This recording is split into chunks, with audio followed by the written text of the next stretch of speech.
En menos de 24 horas Canarias conocerá si sus islas más pobladas entran o no en la fase 2 de la desescalada. Una medida que podría salvarle la vida a miles de restaurantes, bares y cafeterías, siempre eso sí que cumplamos a rajatabla las medidas de protección. Un paso en falso podría tener fatales consecuencias. ¿Tenemos resultado del test? La prueba que te has hecho es negativa. Este pulmón pues simularía cómo el aire entra y sale repetidamente desde dentro de los pulmones del paciente. Tenemos que seguir más en guardia que nunca, tomas de temperatura todos los días. El centro dispone ya de zonas de aislamiento, por supuesto la dotación de EPIs que ya seguimos comprando. En este lugar tenéis 2 vidas mías de ustedes, me las salvaron aquí. Hoy, en Fuera de Plano, nos ponemos en guardia. Empezamos en 3 minutos.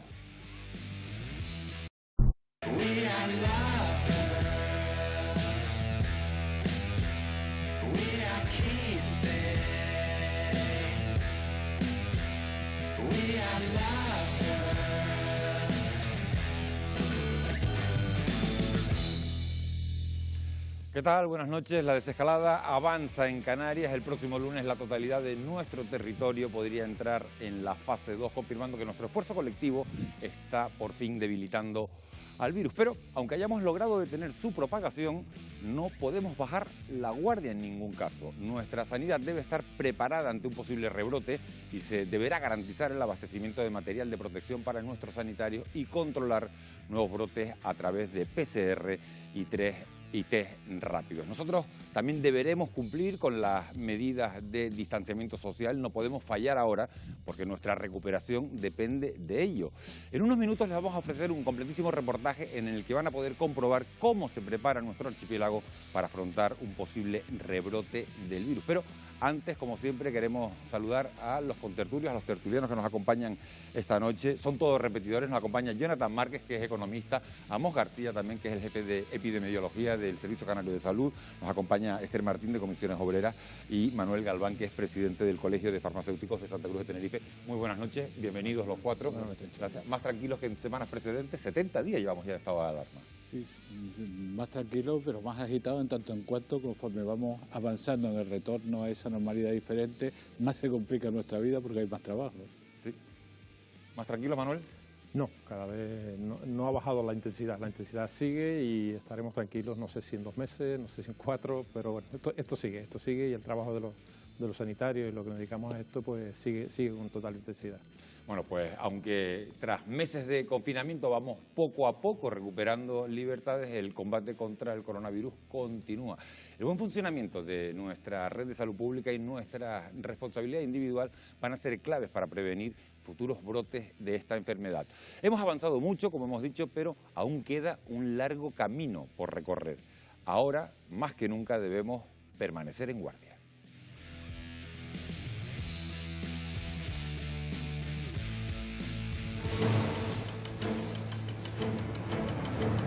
Viernes 31 de enero, una fecha que pasará a la historia. Ese día se confirmaba el primer caso de coronavirus en España y lo hacía en la isla de La Gomera. Fue un ataque imprevisto, pero nuestra defensa fue rápida y contundente.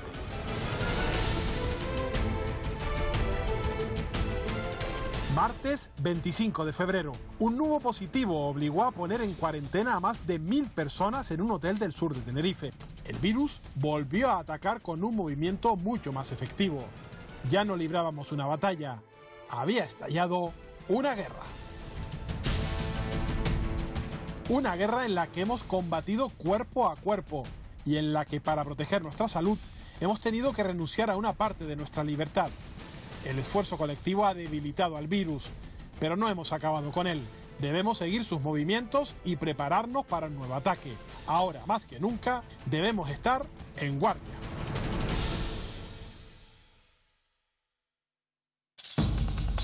Fíjense en estas imágenes. Ahora presten atención a estas. ¿Notan alguna diferencia? A su izquierda ven el aspecto que mostraban algunas de las calles más concurridas de Canarias el año pasado. Y a su derecha, la situación actual. Como ven, las islas parecen haber recuperado cierta normalidad. Pero que estas imágenes no les engañen. No hemos vencido al virus.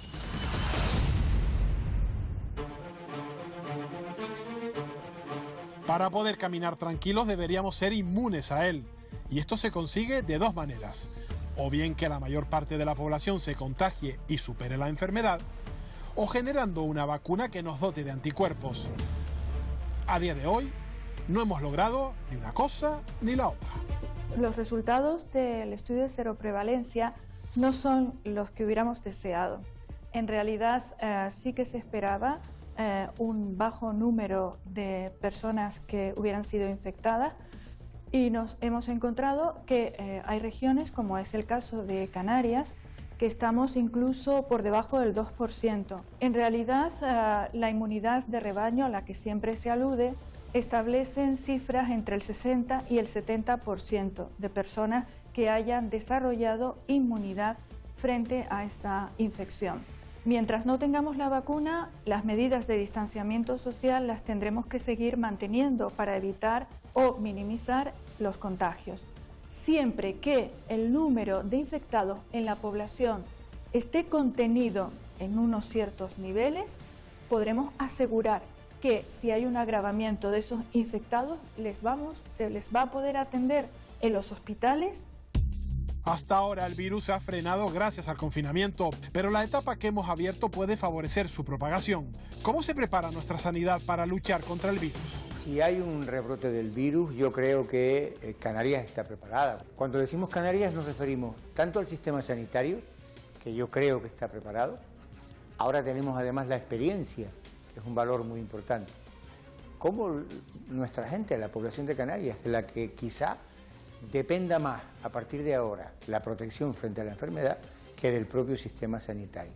Podemos aumentar nuestras capacidades asistenciales utilizando en unas islas los recursos de otras, podemos medicalizar hoteles, tenemos casi la experiencia de ADG, no llegó a medicalizarse, pero se pudo montar una especie de centro de salud junto al hotel. En muchas líneas de actuación estamos preparándonos por si viene. Canarias apostará también por los hoteles medicalizados como fórmula para ampliar camas ante un nuevo brote. Victoria Palau, directora del Hotel Escuela de Santa Cruz de Tenerife, muchas gracias por atendernos. ¿Cómo es el proceso de medicalización de un hotel? Lo primero que hicimos fue sectorizar el hotel y lo que hicimos es levantar una pared de pladur que dividía perfectamente los dos tipos de servicios que íbamos a dar en el hotel y daba acceso directamente a las habitaciones donde los pacientes tenían que hacer la cuarentena. Podemos ir y vemos las habitaciones.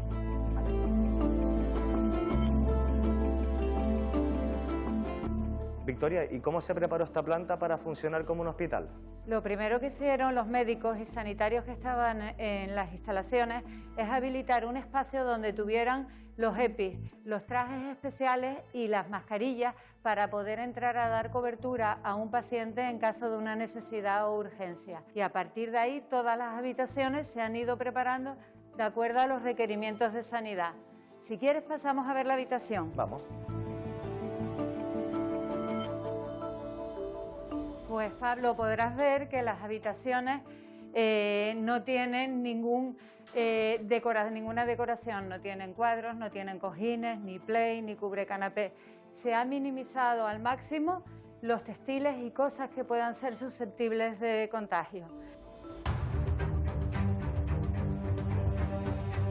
El riesgo cero no existe con el coronavirus. No solo afecta a colectivos vulnerables, cualquiera puede requerir hospitalización e incluso acabar en la UCI, como ya hemos comprobado en Canarias. Presten atención a esta fecha, 2 de abril. Ese jueves se produjo el pico en nuestras UCI con 107 personas ingresadas por COVID-19. Nunca se había alcanzado la cifra. Domingo lo vivió en primera persona. Olivia, por favor, sube la sedación al paciente del 1-4. Domingo, usted es médico de la UMI. ¿Cómo vivió y cómo recuerda el momento en el que hubo ese mayor pico? Ese momento más complicado de la UMI que yo recuerdo de toda mi experiencia profesional durante más de 30 años, fue un momento muy crítico que supuso a los compañeros de guardia y luego a los que estábamos al día siguiente un esfuerzo enorme al ponernos el día y atender lo mejor posible para que no se nos muriesen. Con unos medios que era adecuados no sabíamos si eran suficientes para no contagiarnos. Lo más triste fue verlos fallecer sin sus acompañantes, sin su familia. ¿Cómo era el ambiente que se vivía entre los compañeros con una situación tan desconocida? Bueno, es imposible separar lo profesional de lo personal, y más en esta situación de pandemia donde todo el entorno social y humano estaba volcado en ello, con los miedos también acompañando al posible contagio que pudiésemos tener en ese momento y transmitirlo a nuestros familiares. Domingo, a pesar de las dificultades, de los momentos complicados, hay muchas personas que han conseguido salir de la UMI. Vamos a conocer ahora a uno de ellos, ¿no? Vamos compañeros.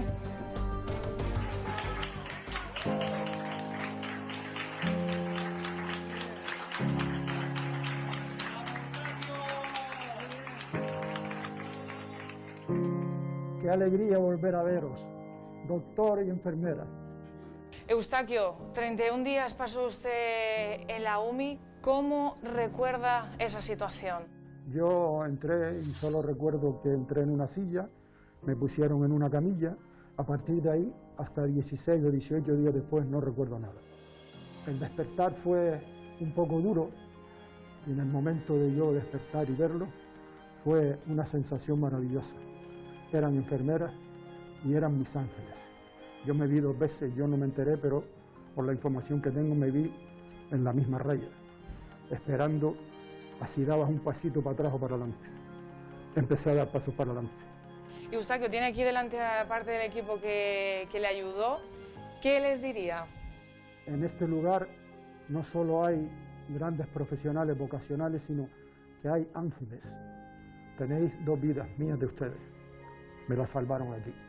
A nosotros nos satisface muchísimo y nos emociona verte aquí, verte en las condiciones en las que estás, después de haberte visto morir casi en 2 ocasiones, y el encontrarte de esta manera nos satisface y nos compensa todo el esfuerzo que hicimos, los miedos que tuvimos y dónde estamos.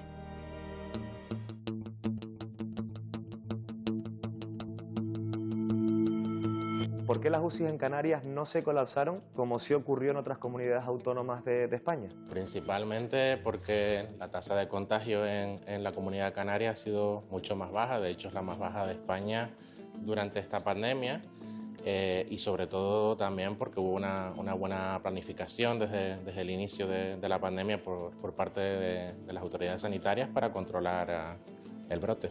Ante un posible rebrote, una segunda oleada de COVID-19, ¿estarán preparadas las UCI de Canarias? Deberían estar preparadas, tienen el equipamiento necesario, las camas necesarias y la formación necesaria. Si bien tendremos que esperar a ver qué ocurre, cómo llega este brote, porque se supone que va a ser más fuerte. Desde que se inició esta crisis sanitaria, se han incrementado las camas UCI en Canarias. La mayoría de ellas cuentan con respirador.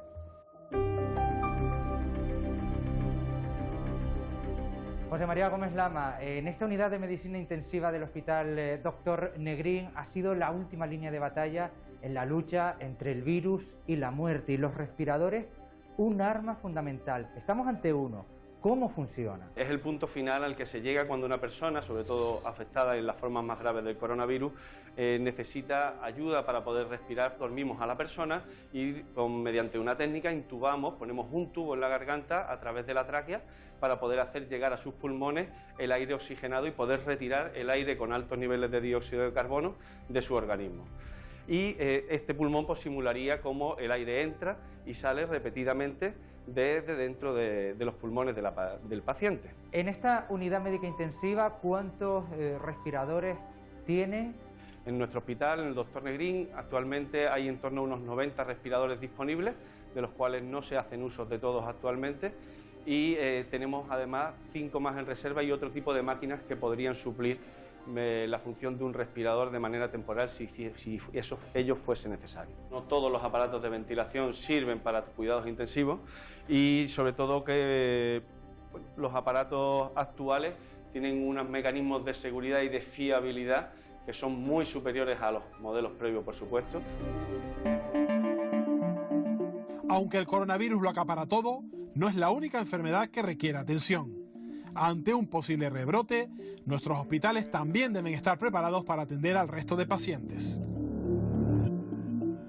Jesús Morera, gerente del Hospital Dr. Negrín. Estamos en medio de uno de esos circuitos creados especialmente para diferenciar los pacientes tratados por coronavirus de los de otras patologías. ¿Cómo han sido la elaboración de esos planes en este hospital? Estamos en una zona donde al recibir al paciente en la puerta de urgencia se hace el triaje y si se detecta que es un paciente sospechoso de tener un COVID, en general hoy en día casi todos los pacientes con cuadros respiratorios son sospechosos de tener un COVID, indicamos que tiene que venir a la zona sucia, a la zona COVID. Una vez que tenemos a los pacientes aquí, se les diagnostica y si efectivamente son pacientes COVID, los llevamos a una sala de hospitalización que es exclusiva para COVID.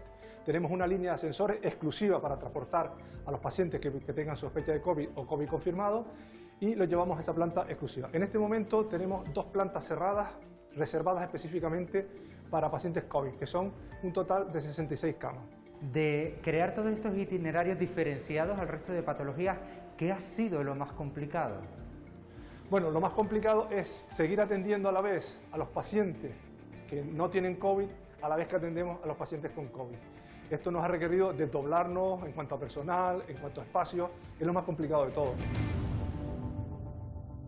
¿Cómo colaborarían ustedes en el caso de que haya un posible rebrote? La sanidad privada pasa a formar parte de la red sanitaria pública como una única red sanitaria, por lo tanto todos nuestros recursos están a disposición de la sanidad pública. Ello implica que, como has dicho, si se produjera un rebrote en los términos, por ejemplo, de los que hubo en Madrid, donde la sanidad pública colapsó, se podrían utilizar los recursos privados para atender a pacientes COVID. ¿Ustedes ya contemplan? ¿Esto podría estar reservado para posibles pacientes COVID, por ejemplo? Sí, hay circuitos en todos los ámbitos, tanto quirúrgicos como de urgencias como hospitalarios, para pacientes positivos de COVID si no pudieran ser trasladados a la pública.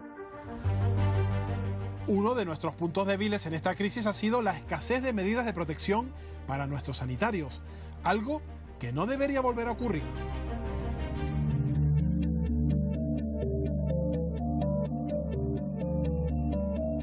Rosa, enfermera de medicina preventiva, ¿cuáles son los equipos de protección que están utilizando en estos momentos para combatir el COVID-19? Básicamente es un mono que es impermeable, un filtro respiratorio, gafas o pantalla de protección y los guantes.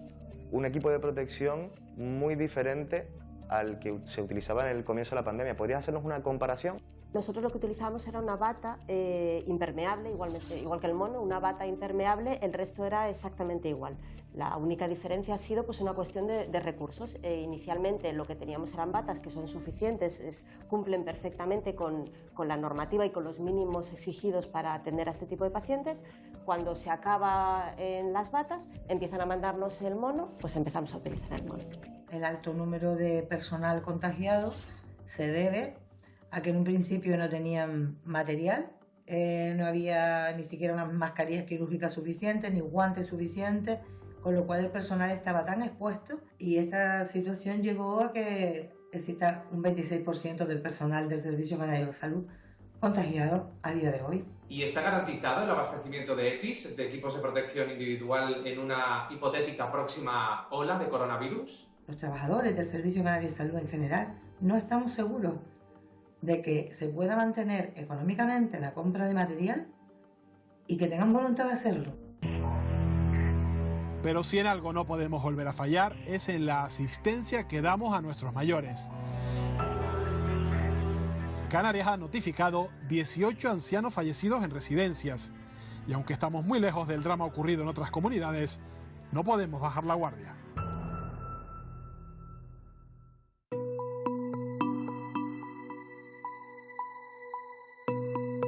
Hola Llurena, gracias por atendernos. Aún está prohibido que entren los familiares, pero ¿qué protocolos han pensado para el acceso, la higiene y la seguridad? Lo primero, una buena higiene de manos.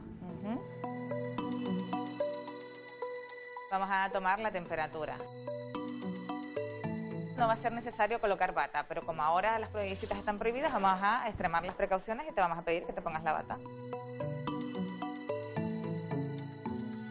Ya estamos listos para entrar. ¿Cuál va a ser la zona en la que van a poder estar los visitantes? Esta de la cafetería, porque en nuestro centro se da la circunstancia que tiene directamente acceso desde la calle, así se evita el tránsito de los visitantes. Aquí hemos dispuesto un baño exclusivo para las visitas, que también tendrá desinfección, y hemos acotado con cintas. Y luego pues tenemos las mesas distribuidas de forma que se garanticen siempre la distancia. Y siempre habrá un técnico en la sala que garantice y que le recuerde a las personas mayores pues cómo tenemos que hacerlo. Las personas mayores tienen la necesidad ya inminente de ver a sus familiares y tener ese contacto. Además, el orden, por cómo les ha afectado el doble confinamiento a las personas usuarias. Llurena, si vuelve a haber un brote, ¿qué planes o protocolos tienen contemplados?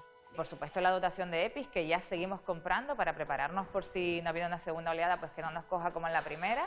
Formación e información al personal, medidas preventivas, tomas de temperatura todos los días. El centro dispone ya de zonas de aislamiento para tratar por lo menos de contener esos casos y no tener una excesiva contaminación cruzada y que no se nos contaminen todas las personas usuarias. Ahora que ya sabemos todo lo que ha pasado, no podemos bajar la guardia, tenemos que seguir más en guardia que nunca y no podemos seguir mirando para otro lado. Ahora mismo las personas mayores ya están sufriendo mucho los efectos negativos de tenerlas en las habitaciones. Muchos de los fallecidos por COVID-19 tenían otras patologías. Esto enciende las alarmas. ¿Qué ocurrirá si este invierno un brote de coronavirus coincide con otro de gripe? Aún no sabemos si efectivamente este virus va a tener un patrón estacional y efectivamente va a coexistir en ese periodo de otoño-invierno, fundamentalmente en Canarias, pues con la epidemia de la gripe, ¿no? De ser así, pues como sabemos que los síntomas son prácticamente similares, pues habrá que intensificar aún más, si cabe, lo que es la identificación precoz tanto de una patología como de otra. Cabe la posibilidad que se puedan acabalcar ambas enfermedades, gripe con el COVID-19. Es especialmente importante y relevante que toda la población se vacune de la vacuna de la gripe para intentar que se den el menor número posible de casos de gripe y por tanto que coexistan ambos. Disponemos de un test que es altamente fiable, que es la PCR. Todos los casos que sean sospechosos, que en ese momento serán muchos, pues tendrá que ser candidatos a PCR. El Servicio Canario de Salud ha realizado más de 95.000 pruebas de este tipo. Además, los test PCR ya se pueden realizar en los centros de salud. José Francisco Marrero, subdirector de Enfermería de la Gerencia de Atención Primaria. En este punto se están realizando pruebas PCR. ¿Cómo funcionan y qué consiste esta prueba, José? Se trata de una técnica diagnóstica y es una técnica en la que para ello se utiliza un hisopo que se introduce por la nariz para recoger una muestra de moco y en caso de que hubiera dificultad por esa vía se utiliza la vía orofaríngea y dura durante unos segundos lo que es en sí la técnica de recogida de muestras. José, ¿y a qué pacientes se les está realizando esta prueba? Se está haciendo muestra a todos aquellos pacientes que cumplen los criterios que ha establecido los protocolos del Ministerio, es decir, que su médico de cabecera detecte un paciente que cumple una serie de síntomas o signos sugerentes de que pudiera estar sufriendo un COVID. ¿Sobre cuánto tiempo suelen tardar en obtenerse los resultados? Desde el momento en que se recoge la muestra, ese mismo día se transportan las mismas hasta las unidades de microbiología de los hospitales, donde se procesan en el mismo día y en cuestión de 24 o 48 horas de tiempo ya se tienen los resultados. Frente a esta técnica se han desarrollado test de detección rápida a partir de muestras de sangre que pueden dar resultados en solo 10 minutos. Hola, doctor. Buenos días.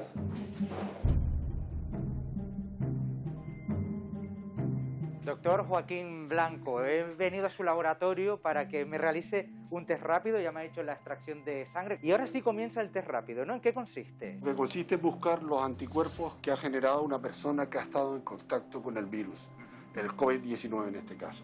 Eso que tiene ahí es mi sangre que tiene ese color porque ya la ha centrifugado previamente en estos minutos. Este es el suero que ya está libre de hematíes y demás células. Entonces, aquí es donde buscamos los anticuerpos en este caso. A continuación, colocamos en el pocillo que está un poquito más retrasado, 2 gotas del revelador de los anticuerpos. Por lo tanto, ya estaría, ahora sería esperar cuánto tiempo. Tenemos que marcar 10 minutos. 10 minutos. No se nos olvide, para que se produzca la reacción. Doctor, ¿significa que han pasado los 10 minutos ¿Tenemos resultado del test? La prueba que te has hecho es negativa.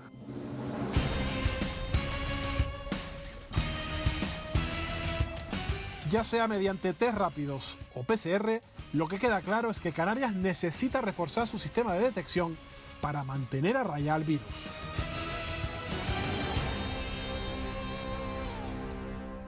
Cuéntanos en qué consiste el sistema de rastreo del COVID aquí en España.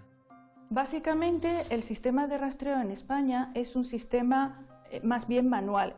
El sistema está basado en una encuesta epidemiológica, es decir, cuando se detecta un caso sospechoso, en ese momento hay un rastreador que va a hacer el seguimiento, el diagnóstico de ese caso sospechoso y a la vez se va, a través de la encuesta epidemiológica, va a comenzar a rastrear todos esos posibles contactos de riesgo que haya tenido ese caso sospechoso. ¿Y qué diferencia el sistema de rastreo del COVID aquí en España con otros países asiáticos? En Corea del Sur encontramos que el rastreo utiliza, entre otras cosas, la geolocalización, el GPS. En el caso de Singapur, inmediatamente lo que hicieron fue que a todo caso diagnosticado de persona con COVID-19 se enviaba una alerta en línea a toda la población del lugar donde vive esa persona, dónde trabaja y cuáles eran los sitios que más usualmente frecuentaba. ¿Qué hemos hecho mal aquí en España? Debíamos haber estado mejor preparados y tener, digamos, ese plan B preparado para situaciones como esta, para situaciones pandémicas de este tipo. Ya hemos aprendido que el tiempo, ganar tiempo es esencial.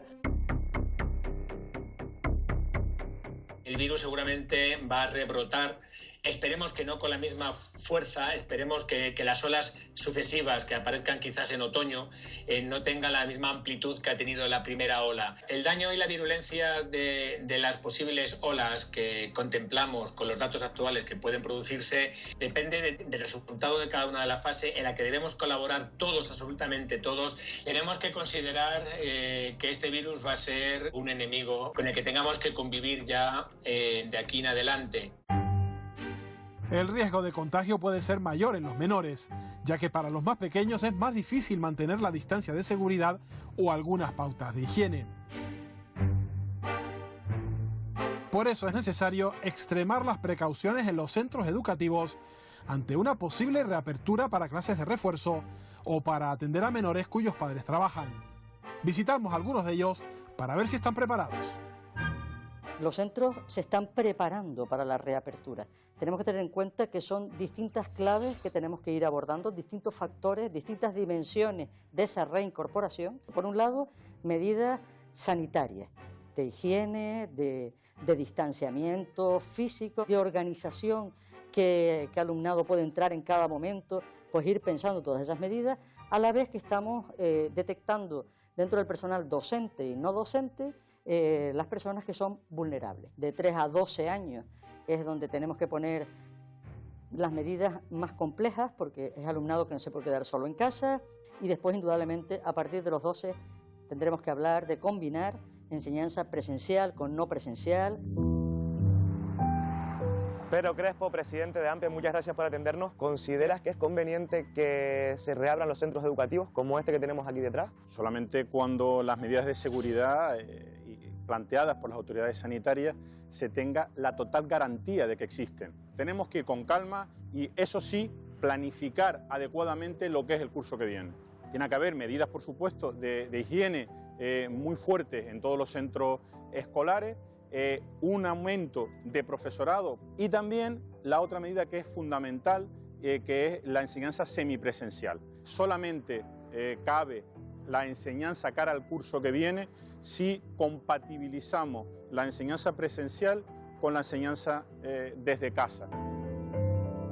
Toda esta desescalada de las que se hablan, de cómo se hará, de cómo no se hará, no se tiene en absoluto claro siquiera si se va a utilizar un centro o algún centro para una medida tan simple como una cierta conciliación familiar. Seguimos sin saber qué se va a hacer con los colegios, cómo se van a habilitar. Hay una descoordinación absoluta, cada centro tiene su forma de actuar y es un mundo.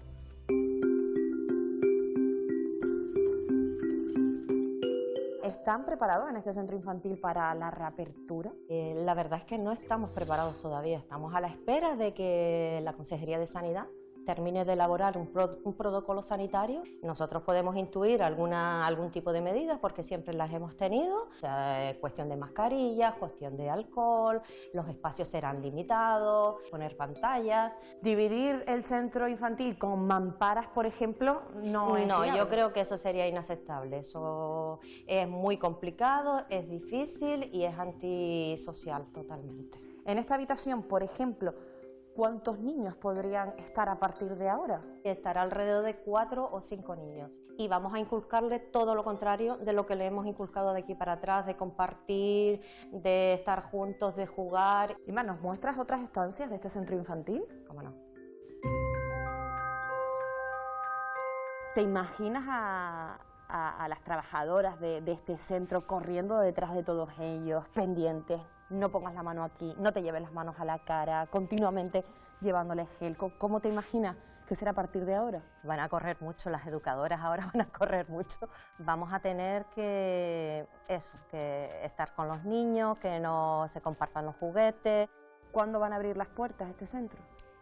Cuando nos lo indiquen Sanidad, cuando nos den garantías, nosotros abrimos.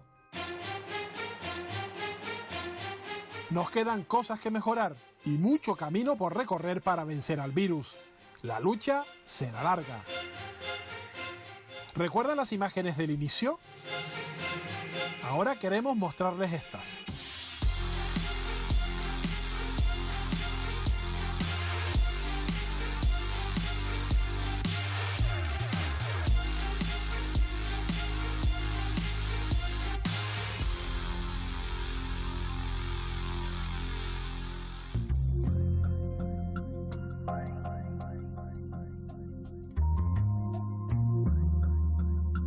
Marta, ¿por qué parece que le estamos perdiendo miedo al coronavirus o estamos olvidando todo lo que ha pasado? Al estar confinados había un cambio en la rutina y el cerebro estaba detectando un cambio. Cuando ya de repente dejan salir, el cerebro puede ir a lo anterior, a los hábitos. Y es verdad que a tener cierta amnesia de lo que está pasando, cuando yo estoy en una terraza y como es algo que he hecho durante muchísimas veces en mi pasado, mi cerebro lo detecta como la normalidad y hay un salto obvio esa etapa de confinamiento. Hola Julián. Hola, ¿qué tal? ¿Cómo estamos, Dani? Enfermero del Servicio de Medicina Preventiva. Efectivamente. Oye, vengo a verte y no sabía qué ponerme, ¿mascarilla o pantalla protectora? Pues mira, lo mejor que podemos utilizar es la mascarilla, porque la pantalla protectora es un elemento que lo único que hace es protegernos en el caso de que vayamos a estar cerca, sobre todo en el ámbito sanitario, ante un paciente, una técnica que vayamos a realizar, como puede ser una cura, el drenaje de un acceso, donde hay un riesgo de salpicaduras a nuestra cara. Si vamos a estar más cerca de una persona que los 2 metros de distancia de seguridad, sí que debemos de poner la mascarilla. Bueno, la ponemos. Perfecto. Julián, con la mascarilla suficiente, ¿no? Efectivamente. Hola, Georgia, ¿cómo estás? Espera, Dani, tiempo? no puedes acercarte a menos de 2 metros de la gente. Pero es que hace 3 meses que no la veo. Cuando quieras saludar a alguien vamos a tener que acostumbrarnos a hacerlo a lo lejos. Si queremos evitar la transmisión del virus, necesitamos hacer eso. Pues nada, Georgia, te saludo desde la distancia. Oye, Julián, pues 1.000.000 de gracias por todos estos consejos. A ver si nos acostumbramos a la nueva normalidad ya. Eso es lo que tenemos que hacer. Tenemos que aprender a vivir con estas nuevas normas. Oye, aprovecho que me tengo que comprar algo de ropa. Vale, voy a poner los guantes y ya cualquier cosa. Fíjate, Daniel, no es necesario ponerse los guantes. ¿Para una tienda de ropa no? Efectivamente. El virus solamente nos puede contagiar cuando entra a través de los ojos, la nariz o la boca. A través de las manos no entra el virus, no penetra. La piel hace ya de barrera. Por lo tanto, utilizar guantes no es necesario. Perfecto, pues un nuevo consejo que me quedo. Sin guantes, a comprarme la ropa. Gracias, Julián. Efectivamente. Bueno, venga chao, hasta luego, igualmente. Si nos relajamos, el virus cobra fuerza. Si flaqueamos, se aprovechará de nuestras debilidades y nos atacará de nuevo. Si nos confiamos, golpeará con más virulencia, porque si bajamos la guardia, él será quien nos desarme a nosotros.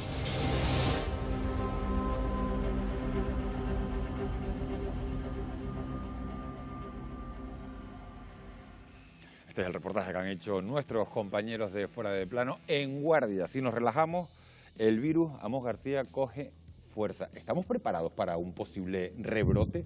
Sí, a mí me gustaría recordar que en el mes de enero, es decir, hace toda una vida ya, apareció el primer caso del SARS-CoV-2 de toda España en una isla no capitalina, en la isla de La Gomera. Y nos tocó, y se intervino. Y a pesar de ser el lugar, el ámbito geográfico donde se produjo el primer caso, fuimos capaces de solucionarlo y hemos sido capaces de seguir manteniendo unas tasas de contagio muy bajas con respecto a otras comunidades autónomas del Estado. Se hablaba en el documental precisamente de ese caso de La Gomera, se hablaba también del caso del hotel de Tenerife Sur. Efectivamente, en el cual hicimos además un ejercicio de lo que hoy llaman desescalada, porque tuvimos que desescalar lo que eran 1000 personas que estaban dentro de ese hotel. Pues fuimos los primeros, se intervino y de alguna manera nos pusimos las pilas sobre la marcha y aprendimos muchísimo en muy corto periodo de tiempo. En estos momentos estamos mucho mejor preparados porque tenemos toda la experiencia acumulada y además tenemos una virtud tremendamente positiva y es la responsabilidad, el compromiso social, el compromiso hacia los más vulnerables que tiene nuestra ciudadanía. Vamos a hablar de ese compromiso social en unos minutos, pero lo tiene claro Amos García, sí estamos preparados para un rebrote del virus. Manolo, presidente del Colegio Farmacéutico de Santa Cruz de Tenerife, ¿estamos preparados para un posible rebrote? Estamos preparados, llevamos un aprendizaje largo en situaciones complicadas en algunos casos, pero yo más que estemos preparados, yo creo que debemos prevenir que no suceda. O sea, el trabajo principal que tenemos que hacer es prevenir que no suceda. Estamos en momentos ahora con mascarilla obligatoria, lo llevamos el primer día, y debemos ser conscientes que hay que usar esa mascarilla, como se ha visto en el reportaje, pero solo como complemento a otras medidas también que son necesarias. El distanciamiento, la higiene de manos, el toser, cubriéndonos con el codo y al menor síntoma pues acudir a los centros de atención primaria donde nos pueden detectar para aislarnos de ese posible brote que pudiera haber y aislarnos de nuestro entorno para que no se difunda y ese brote no llegue más lejos de lo que debe llegar. Esther, ¿hay que estar en guardia, como decíamos en el reportaje? Totalmente, considero que lo que queda por venir pues va a traspasar ya no solo el ámbito sanitario, sino luego tendremos que enfrentarnos a los problemas socioeconómicos, que eso va a ser, pues, desgraciadamente, muy serio. Sobre si estamos preparados para un rebrote, yo voy a ser de la discordia. Creo que es cierto que tenemos experiencia, pero los medios humanos de los que disponemos, no solo en nuestra comunidad autónoma, sino en el resto del país, fruto de los recortes que se han llevado a cabo durante los últimos años, pues nos han dejado una merma muy importante en nuestro servicio sanitario público. Por lo tanto, basémonos en esa experiencia, dotemos a los profesionales de todos los equipos de protección individual precisos y de las herramientas para que puedan, primero, salvaguardar su propia seguridad y salud y, por supuesto, la de la propia ciudadanía. Interesante también ese punto de vista. Hay otro tema que se ha abordado en el reportaje, le quiero hacer la pregunta directamente a Amos García, que es la conveniencia o no, Amos, de abrir los centros educativos. En Francia, por ejemplo, se han abierto alrededor de 44.000 colegios y hay 70 escuelas que han tenido que volver a cerrar por nuevos brotes del virus. Desde el punto de vista sanitario, ¿es una buena medida o no es una buena idea reabrir los centros educativos? Vamos a ver, yo entiendo que hay que ser muy prudente con cualquier tipo de intervención en ese aspecto. En primer lugar, por la salud de los críos, si bien es cierto que la infección por el SARS-CoV-2 en los críos no tiene una excesiva trascendencia clínica. Por otro lado, por el posible papel expansor que tengan los críos de la enfermedad hacia los adultos. Esto tampoco está contrastado en la evidencia, pero es una posibilidad que no conviene olvidar. Desde esa perspectiva y teniendo en cuenta que el diseñar una estructura, sobre todo en las escuelas infantiles, que presuponga el no contacto de unos niños con otros, el establecer criterios de distancia física entre los críos, creo que es demasiado complejo en el momento actual que estamos, que conviene recordar que seguimos en pandemia. Vamos bien, pero seguimos en pandemia. Sí, seguimos con el estado de alarma y con la pandemia. Efectivamente. Desde esa perspectiva yo creo que hay que ser prudente y esperar. Jonathan, si no reabren, hablando, hay que ser prudentes, dice Amos. ¿Tienes hijos? Sí, tengo uno pequeño de casi 4 años. Pues mira, perfecto, porque si no reabren las guarderías es lo que te quería preguntar, o los colegios, muchos padres van a tener que solventar. Tú, por ejemplo, el problema de la conciliación para poder volver al trabajo. ¿Cómo solucionamos ese punto? A mí me parece que será un problema grave, porque, bueno, a partir de la fase 2 y en adelante espero podemos reincorporarnos a nuestros puestos de trabajo, pero los niños no volverán a los centros. Entonces tenemos un problema de qué pasa con el empleo. Un padre o una madre, o padre o madre solteros, se verán en un problema muy grave, porque además los niños también aconsejan que no estén con sus abuelos, ¿no? Por evitar ese posible contagio. Entonces, en cuanto al empleo y por tanto en cuanto a la economía será un problema. Hemos aprendido a teletrabajar, pero no todas las empresas están dispuestas a mantener. Ni todas las empresas están dispuestas, ni todos los trabajos se puede, porque dígame usted, un obrero de la construcción, ¿cómo va a teletrabajar? ¿Dónde ponen los bloques si los pone en su cuarto de estar? Entonces, en una familia, una pareja y un niño, a ver cómo nos ponemos de acuerdo de quién va a la oficina físicamente a trabajar, quién teletrabaja y quién se lo permite, ¿no? Vamos a profundizar en unos minutos en ese tema. Saben que todas las semanas hacemos una radiografía de cómo se encuentra nuestro archipiélago, y hay que decir que Canarias suma muy pocos casos diarios de contagios actualmente. Hoy, fíjense, se han detectado 3, y eso supone un total de 18 acumulados en la última semana. El total de casos activos asciende a 472 y la gran mayoría de ellos está pasando la enfermedad, todas esas personas, en sus domicilios, ya que en estos momentos solo hay 54 pacientes hospitalizados. Con estos datos, las islas de Tenerife, Gran Canaria, Fuerteventura, La Palma y Lanzarote apuestan por pasar a la fase 2. De ser así, la pregunta que nos hacemos muchos es qué actividades, Wendy Fuentes, muy buenas noches, van a estar permitidas a partir del lunes. Y yo recomiendo que presten atención porque hay algunas de esas medidas que son a las que teníamos bastantes ganas de oír. Bastante interesante, nos apetece bastante. Vamos a ver algunas de esas medidas preventivas, como bien decía, a partir del próximo lunes. Entrará en vigor la fase 2 de la desescalada, un peldaño más hacia la denominada nueva normalidad. Estas son algunas de las actividades que estarán permitidas. En esta fase se autorizan las reuniones de hasta 15 personas, aunque manteniendo la distancia social y las recomendaciones de higiene. Unas reuniones que se extienden a las bodas sin superar los 100 invitados en espacios libres, a los velatorios con un límite de 25 personas, también al aire libre, y a lugares de culto, pero a la mitad de su aforo. Y tras 2 meses cerrados, podemos volver a los centros comerciales, pero eso sí, con bastantes limitaciones. No se podrá pasear por las zonas comunes o áreas recreativas. La capacidad estará limitada al 40% y habrá un horario de atención preferente para mayores de 65 años. En esta nueva vida social hay también novedades en los restaurantes. Se permitirá consumir en su interior, aunque solo sentados en mesas, sin utilizar la barra y con aforo limitado a 1/3 de su capacidad. Pero después de una buena cena no podemos acudir todavía a discotecas y bares nocturnos, ya que en esta fase seguirán cerrados, aunque como alternativa podemos ir a cines, teatros y auditorios que abrirán con butaca reservada y ocupando solo 1/3 de su aforo. Los eventos culturales tendrán un límite de 50 personas en lugares cerrados y no podrán superar las 400 en espacios abiertos.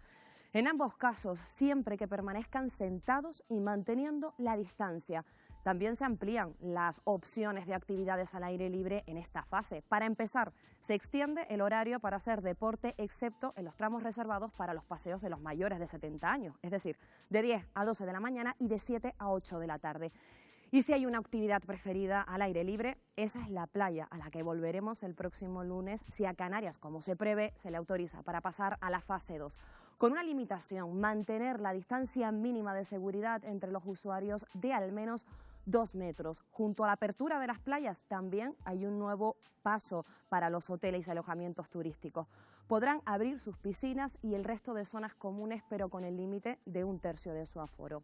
Como ven, se amplía de forma notable la oferta de actividades que podemos hacer en esta segunda fase, Miguel Ángel, consumir en el interior de los restaurantes o poder ir a la playa, que ya teníamos ganas. No sé si tú vas a poder aprovechar ya esta semana para irte. Pues yo creo que es el sueño de 2 millones de canarios en estos momentos, porque cuando Pues le sí. preguntas a la gente, supongo que tú también. Pues sí. Pues yo creo que, y si lo No vuelvo puedo a te lo decirte lo pregunto, contrario. Muchísimas gracias, Wendy. Supongo que si lo pregunta cualquiera de la mesa, pues también, ¿no? Porque con el tiempazo que está haciendo, el sueño de muchos canarios es poder ir a la playa, pero hay muchos titulares ahí porque también hay un salvavidas, hay un balón de oxígeno para miles de negocios que se dedican a la hostelería y que van a poder recibir a clientes en su interior. Amos García, ¿Canarias va a obtener ese pase a la fase 2? La noticia se puede conocer mañana. Sí, se conocerá con toda seguridad mañana. Yo entiendo que Canarias ha hecho bastante bien sus deberes en el sentido de que se ha controlado perfectamente la transmisión, hay un número de camas hospitalarias y de casos de camas de UCI que está perfectamente adaptado a las demandas que tiene planteado el Ministerio al respecto, y esa perspectiva muy duro sería que no pasáramos a la fase 2. ¿Y se mantendrían, Amos, las franjas horarias y las limitaciones para pasear en los grandes núcleos urbanos a partir del lunes? Pues se mantendrían en tanto en cuanto lo que viene establecido en lo que acaba de comentar la compañera sobre Wendy, sobre todo en el ámbito de las personas mayores. En España estamos teniendo la desescalada, hay que decirlo, Manolo, más estricta de toda la Unión Europea. En Italia han anunciado la apertura de fronteras para el 3 de junio, por ejemplo, y en Francia, bueno, se ha dicho que la población puede desplazarse hasta un radio de 100 kilómetros. Se lo pregunta Manolo, Esther, Jonathan. ¿Estamos siendo demasiado garantistas en nuestro país? Yo creo que no. ¿Demasiado prudentes, como decía antes Amos? Yo, como Amos, quiero ser muy prudente también. Yo lo que sí no me podría permitir es que hubiera una segunda desescalada por alguna imprudencia o por adelantar unos días y perder todos estos 3 meses para atrás, el sacrificio que hemos hecho todos. O sea, sería muy irresponsable que por adelantarnos unos días y acelerar algo y hacerlo mal, tener que volver a empezar. Eso sí que sería difícil. Entonces, Esther. Tenemos el ejemplo de Francia, que ha reabierto sus escuelas y han tenido que volver a cerrar por un rebrote importante. Dentro del reportaje, porque considero que cuando le ponemos cara a las personas que lo han padecido, veíamos al señor Eustaquio, 31 días luchando por su vida, y ese tiene que ser el ejemplo, la prudencia, lo que estamos pretendiendo es salvar vidas. Primero eso, y luego tendremos que centrarnos pues, en la economía, en el empleo y demás. Por lo tanto, la prudencia creo que es fundamental para poder superar esta crisis sanitaria sin que las vidas o las menores posibles queden por el camino. Prudencia, dice Esther. Jonathan, económicamente Italia, estamos diciendo que abre las fronteras a partir del 3 de junio y Francia, lo hemos dicho hace un instante, la población se puede desplazar hasta 100 kilómetros.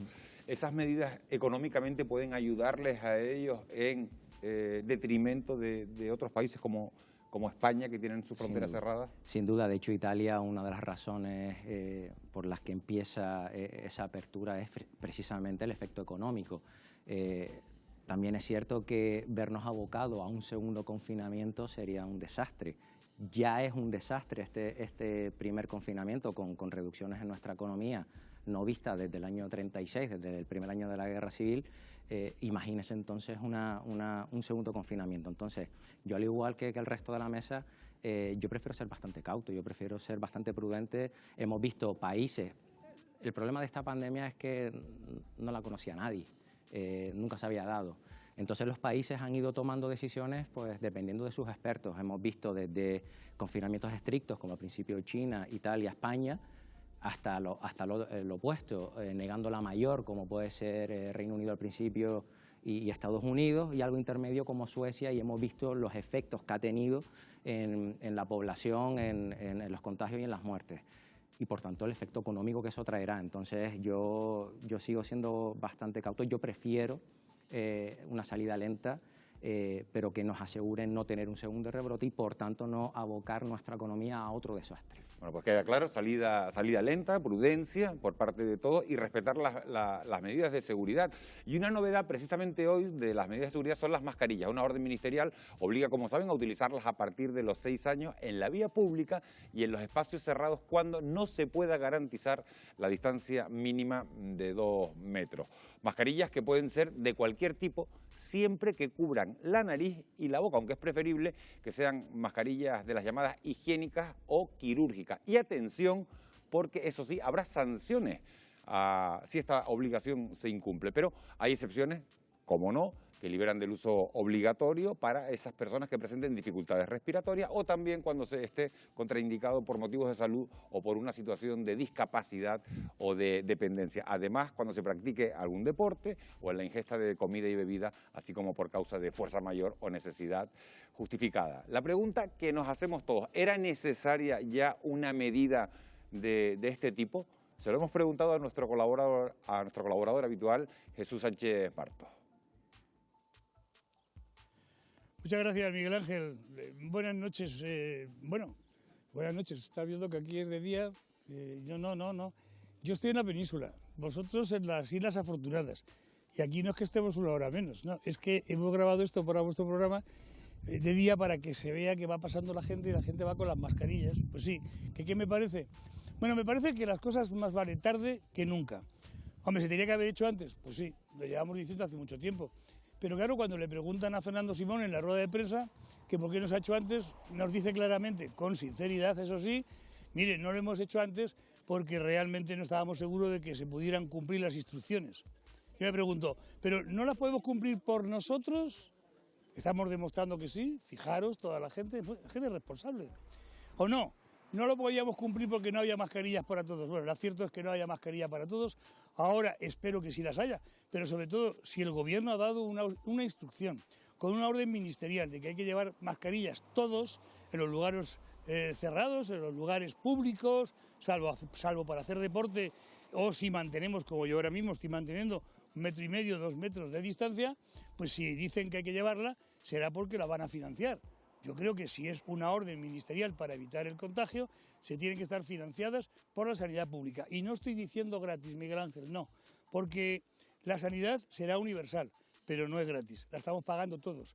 Así que, por tanto, esas mascarillas se tendrían que dar con nuestra tarjeta sanitaria, el DNI o el número de identificación fiscal en las farmacias. Eso sí, lo siento, tendré que recordar, Miguel Ángel, que esas mascarillas, las mascarillas quirúrgicas, que son las ideales para que yo no contagie a los demás, pues son de un solo uso. Y aquí el mensaje es la generosidad. Yo me pongo la mascarilla para protegerte, tú te la pones para protegerme. Así que cuidaros, muchísimas gracias. Muchísimas gracias a Jesús. Las alusiones no son directas, pero yo se las tengo que preguntar al presidente del Colegio de Farmacéuticos. Mascarillas sí, mascarillas no. ¿Es acertado el uso obligatorio en lugares públicos, Manuel, y espacios cerrados? Yo creo que sí. Siempre que no podamos mantener esa distancia de 2 metros, debe ser razonable que se pida eso. Que antes no se pidiera, antes estábamos en fase 0, no había disponibilidad de mascarilla, ahora estamos en fase 1, salimos más a la calle. Yo creo que ahora es obligatorio usar mascarilla. Debe serlo cuando no podamos mantener la distancia. Pero como digo antes, complementando la mascarilla también con distancia, higiene de manos y otro tipo de cosas. En cuanto a los deportistas que no usen la mascarilla, porque para hacer deporte de mascarilla, bien, vale. Pero que no pasen corriendo al lado de alguien y asalando, claro. Tampoco, porque encima lo asalan con más fuerza. Y caminar rápido tampoco es un deporte. Tampoco es un deporte. Bueno, hay vale, marchas. La marcha salgo a caminar rápido. Pero te dice, eso no es deporte. Jesús hace una propuesta muy interesante, Manuel, que yo no sé si estás de acuerdo o no estás de acuerdo, y es que Sanidad reparta gratuitamente esas mascarillas. Pues puede presentando ser. La tarjeta sanitaria. Sí. ¿Eres partidario como presidente del Colegio de Farmacéuticos? Pues sí. De hecho fue una sugerencia de tantas que hemos hecho durante este periodo. Y déjame recordarte que en La Gomera, por ejemplo, si bien no era financiada, hicimos un programa piloto con el Cabildo y se repartieron previa presentación del DNI a las mascarillas que disponía el Cabildo de forma gratuita a través de las farmacias a toda la población de La Gomera. Y se hizo fue con notable éxito. Luego, posteriormente, aquí en la comunidad autónoma, una vez se consiguieron mascarillas suficientes, porque hubo un primer momento con falta de stock, presentando la tarjeta sanitaria con un sistema propuesto por los colegios farmacéuticos, dábamos mascarillas, presentando la tarjeta sanitaria a pacientes que eran vulnerables, evitando acaparamiento de mascarillas para que la población que realmente lo necesitaba tuvieran esas mascarillas. Si es obligatorio, debería ser disponible. Si deberían ser gratuitas, ¿quieres decir? Sí, debería estar disponible para todo el mundo. Hay personas que la pueden pagar y hay personas que seguro que no la pueden pagar. Por lo menos para esas personas que no se la pueden pagar. Hay personas que, por ejemplo, que no efectúan el copago, no tienen que hacer el copago, pues para esas personas al menos sí debería ser. Habilitar fórmulas que permitan ser gratuitas. Vamos, ¿se pueden reutilizar las mascarillas? Porque yo no sé si todos los que vemos en la calle con la mascarilla... ¿La mascarilla es nueva o es O la quirúrgica. La quirúrgica sobre todo, que es la que más se... Bueno, yo por lo menos la que más veo en la calle, la que más estamos viendo en los reportajes. ¿Se deben reutilizar? ¿Se puede reutilizar? Deberían ser nuevas, no se deben reutilizar. Una vez usada y tras un periodo de 4 horas se deben tirar. Y a mí me gustaría, si me permites, comentar algo sobre la recomendación actual del uso de las mascarillas, porque yo creo que es importante ser consciente de lo siguiente. Estamos en una pandemia, es decir, una situación excepcional, extraordinaria, única, en la que hemos tenido que ir aprendiendo sobre la marcha, porque había muchas incertidumbres, muy pocas certezas y muchas incertidumbres. Ahora, afortunadamente, cada vez hay más certezas y menos incertidumbre. Una de ellas está relacionada con el uso de la mascarilla. Y hay otro elemento también importante que justifica ahora la recomendación, es el escenario. Ya no estamos en el escenario anterior, con una tasa alta de contagio, ahora estamos controlando el proceso y eso significa modificar las estrategias y esa modificación de las estrategias pasa en estos momentos por impedir que un portador asintomático sano sea capaz de transmitir el problema a otras personas y para eso ¿qué tenemos que hacer? Como no sabemos quiénes son, que todos nos pongamos mascarillas. Y hablando de mascarillas, por cierto, perdón, sé que Jonathan me ha pedido la palabra, hemos dicho nosotros que las más recomendables, bueno, lo hemos dicho nosotros porque lo dice el Servicio de Salud, las más recomendables son las higiénicas y las quirúrgicas, pero vemos otras mascarillas que tienen un filtro, que parecen unas mascarillas buenas, como de calidad, y son tan buenas porque ¿a quién protegen esas mascarillas? Al que la lleva. Solo al que la lleva. Pero esas mascarillas son sanas, protegen, hemos dicho en todo momento que las mascarillas protegen a la otra persona. Las mascarillas con filtro, ¿a quién protegen? Al que la lleva. Solo al que la lleva. Fundamentalmente al que la lleva, sí, prácticamente al que la lleva. Hay una posibilidad clara de que pueda transmitir a través de la válvula secreciones y por lo tanto pueda transmitir el problema, si lo tiene, a otras personas, lo protejan a él. Y son mascarillas además que deben ser de uso estrictamente sanitario, dentro del ámbito sanitario, porque además, entre otras cosas, pueden crear dificultades respiratorias, su uso normal, como las FFP2 o FFP3, y de alguna manera tienen que tener un uso muy indicado. Yo solo le quiero preguntar a Manuel, esas mascarillas, Manuel, filtran el aire que uno inhala, pero no filtran el aire que uno expulsa, por eso son peligrosas, es decir, si yo tuviera el coronavirus, al estar hablando con esa mascarilla, lo estaría usted poniendo en peligro. Sí, correcto. Todas las mascarillas tienen una capacidad de filtrante. Las quirúrgicas, por ejemplo, hacen que la persona que la porta no contamine hacia afuera, pero no lo protege en gran medida de lo que venga de fuera.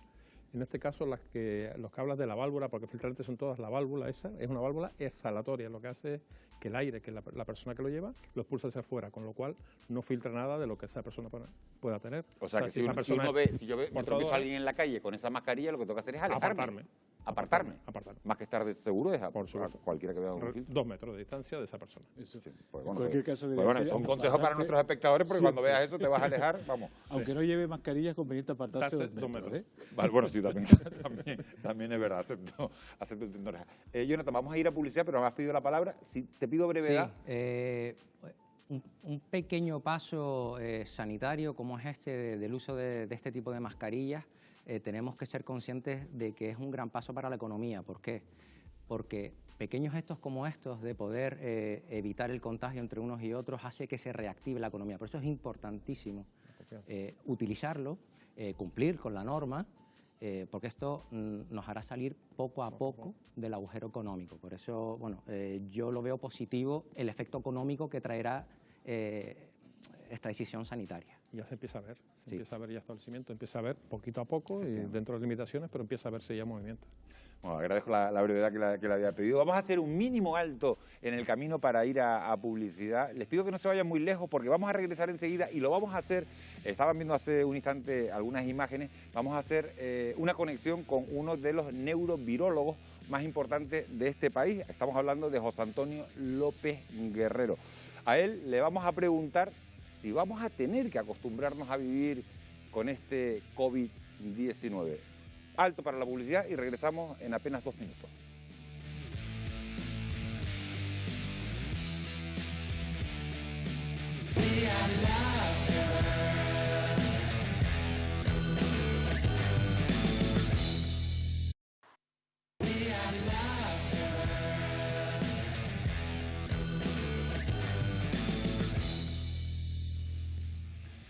11:20 de la noche, seguimos en directo en Fuera de Plano, hablando de que hay que estar en guardia con esta pandemia porque si no se nos podría complicar la situación. Y vamos a ir con el virólogo, con uno de los virólogos más conocidos, vamos a ir enseguida de este país, pero antes, Esther Martín, querías hacernos un pequeño comentario sobre las mascarillas, sobre lo que estábamos hablando antes. Y voy a cumplir con esos 30 segundos.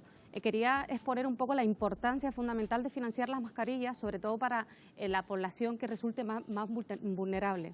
Sobre todo en una comunidad autónoma como la nuestra, con un 40% de población en riesgo de exclusión social, de pobreza, más de 200.000 personas afectadas por expedientes de regulación de empleo y por tanto con mermas en sus salarios y por supuesto las cientos de miles de personas que en nuestra comunidad autónoma no tienen ningún tipo de ingreso. Por lo tanto es fundamental que todas las familias puedan acceder a estas mascarillas, a esta protección de su seguridad y salud, más allá de la renta de la que dispongan. Sí, porque en función del número de personas que vivan en el domicilio se hace uno la cuenta y al final pueden ser 80, 70, 80 es totalmente inviable. O 100, no 100 podrían, euros. y además exponer su salud porque al final van a terminar pues con algún tipo de mascarilla casera que finalmente no les va a proteger. Cada semana en este programa insistimos en que estamos ganando la batalla al coronavirus, pero ¿y si es imposible erradicarlo por completo? Eso nos lo podemos preguntar. ¿Debemos acostumbrarnos a convivir con él? Bueno, pues esta y otras preguntas se las vamos a hacer, como les decía, al neurovirólogo José Antonio López Guerrero. Muy buenas noches, José Antonio. Hola, muy buenas noches a todos, encantado. Muchas gracias por acompañarnos en Fuera de Plano, José Antonio. Hay que descartar la idea de que podamos erradicar el virus. ¿Tenemos que acostumbrarnos a que la COVID-19 se convierta en estacional? Bueno, dicen que la ciencia, al contrario que la pseudociencia, es falsable, evoluciona y puede equivocarse y rectificar a la luz de nuevos datos. Ojalá nos equivoquemos los epidemiólogos, los virólogos, y dentro de 4 meses tengamos que acudir a la prensa a decir que el virus ha desaparecido definitivamente. Nos tememos que con todos los parámetros que actualmente barajamos, esto no parezca que sea el escenario más plausible y tengamos que acostumbrarnos a que el virus conviva con nosotros, seguramente en un futuro, quizás como un virus estacional, pues quizás incluso con algo menos de virulencia, que es lo que suelen hacer los virus cuando se adaptan a su hospedador final. José Antonio, todo indica que las personas que han superado el coronavirus desarrollan inmunidad, aunque no se sabe muy bien durante cuánto tiempo. ¿Usted cree factible que una persona que haya contraído el virus ahora pueda volver a contagiarse el próximo invierno? Bueno, pues efectivamente resultados obtenidos en el prestigioso Hospital Mount Sinai en Nueva York apuntan a que el 99% de las personas que han pasado por la infección presentan anticuerpos neutralizantes. Sin embargo, un estudio reciente de estos 2 últimos días, aquí en España, a través del IRSI CAISA, comentan que el 40% de las personas que han pasado el virus con baja sintomatología no está muy claro que tengan suficiente respuesta protectora. Son incógnitas que no sabemos. Sí sabemos que generamos respuesta, puesto que a día de hoy no se ha documentado claramente personas que se hayan reinfectado con el virus después de haber pasado la enfermedad. No sabemos esa protección inmunológica neutralizante de qué larga duración puede ser. Si nos aferramos a los datos de virus anteriores parecidos, como el SARS-1, podríamos estar hablando de años. Pero, como digo, todavía estamos en el ámbito de la especulación. Hay otra pregunta que nos estamos haciendo muchísimas personas, y es que si en otoño hay una nueva oleada de coronavirus y coincidiera con la gripe, ¿qué riesgos podría conllevar esta situación? Hombre, desde luego son virus completamente distintos y la infección por ambos virus podría ser factible. O sea que la infección por un virus no necesariamente ha de inhibir. Además no tienen inmunidad cruzada, como algunos documentos apuntan a que sí podríamos tener cierta inmunidad cruzada. Eso habrá que verlo con otros virus catarrales también de la misma familia de Coronaviridae. Desde luego será un riesgo. La idea es que si llega ese nuevo rebrote, hay varias hipótesis, que la curva de casos sea tan grande o más que la que acabamos de padecer. Hay estudios de la gripe del 18 que avala eso, pero obviamente son circunstancias completamente distintas. Yo creo que lo más sensato es pensar que si hay ese rebrote sea con unas olas de menor amplitud, tendremos mejor predisposición seguramente sanitaria, seguramente fármacos ya más testados y más específicos, seguramente también cierta inmunidad ya, aunque no sea la de rebaño típica del 60%. O sea, que quiero pensar que vamos a afrontar, si aparecen futuras oleadas, en mejores condiciones. Usted es neurovirólogo. En esta carrera contra reloj para encontrar una vacuna efectiva, está haciendo que se baraje la posibilidad incluso de utilizar voluntarios para inocularles el virus. ¿Qué opina usted de estas prácticas? No las apruebo. He hablado con muchos compañeros virólogos. Creo que es una línea ética muy fina que no convendría traspasar. Creo que ya tienen más o menos una lista de más de 15.000, o incluso yo creo que ya ha pasado, 15.000 voluntarios. No sé si se les va a remunerar o no, pero insisto que Jenner, hace 200 años, el fundador de la vacuna Moderna, lo hizo con un niño de 8 años, a quien vacunó con unas pústulas de vaca y después lo variolizó con la viruela humana. Creo que es una línea ética que no se debería pasar, como digo, y además metodológicamente es cuestionable, porque para utilizar voluntarios tienen que ser voluntarios jóvenes y sanos, que seguramente van a pasar una enfermedad bastante más benigna en la mayoría de los casos, que luego las dianas, es decir, los destinatarios supuestos de esa vacuna cuando esté en el mercado, que será prácticamente el mismo grupo de riesgo que actualmente con la gripe. Entonces, ni creo que metodológicamente sea sensato y éticamente lo veo cuestionable. Una última cuestión antes de despedir esta conexión. Usted publicó hace más de un año el libro Virus, ni vivos ni muertos. En este trabajo ya alertaba de la posibilidad real de una pandemia de este tipo, y hay otros científicos parecidos, compañeros suyos, colegas suyos, que ya llevaban tiempo alertando de lo mismo. Pero lo cierto es que ningún gobierno se lo ha llegado a tomar demasiado en serio. ¿Qué debemos cambiar para que esto no vuelva a ocurrir, José Antonio? Si no tomamos medidas drásticas, podrían llegar incluso pandemias peores. Pandemias estamos sufriendo, muchas de ellas no nos damos cuenta. Antes que esta del coronavirus, ahora del SARS-2, pues se han detectado hace poco varios coronavirus también catarrales, que seguramente llevarán ya varias décadas con nosotros, pero también son pandémicos. Tenemos la gripe A de 2009, el SIDA, el ébola que amenazó. Hemos tenido muchas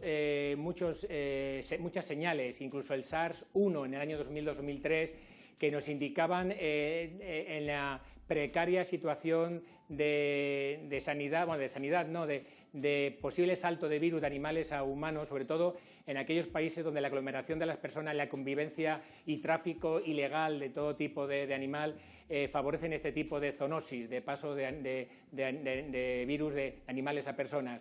Esto debemos cambiar, para empezar, de paradigma.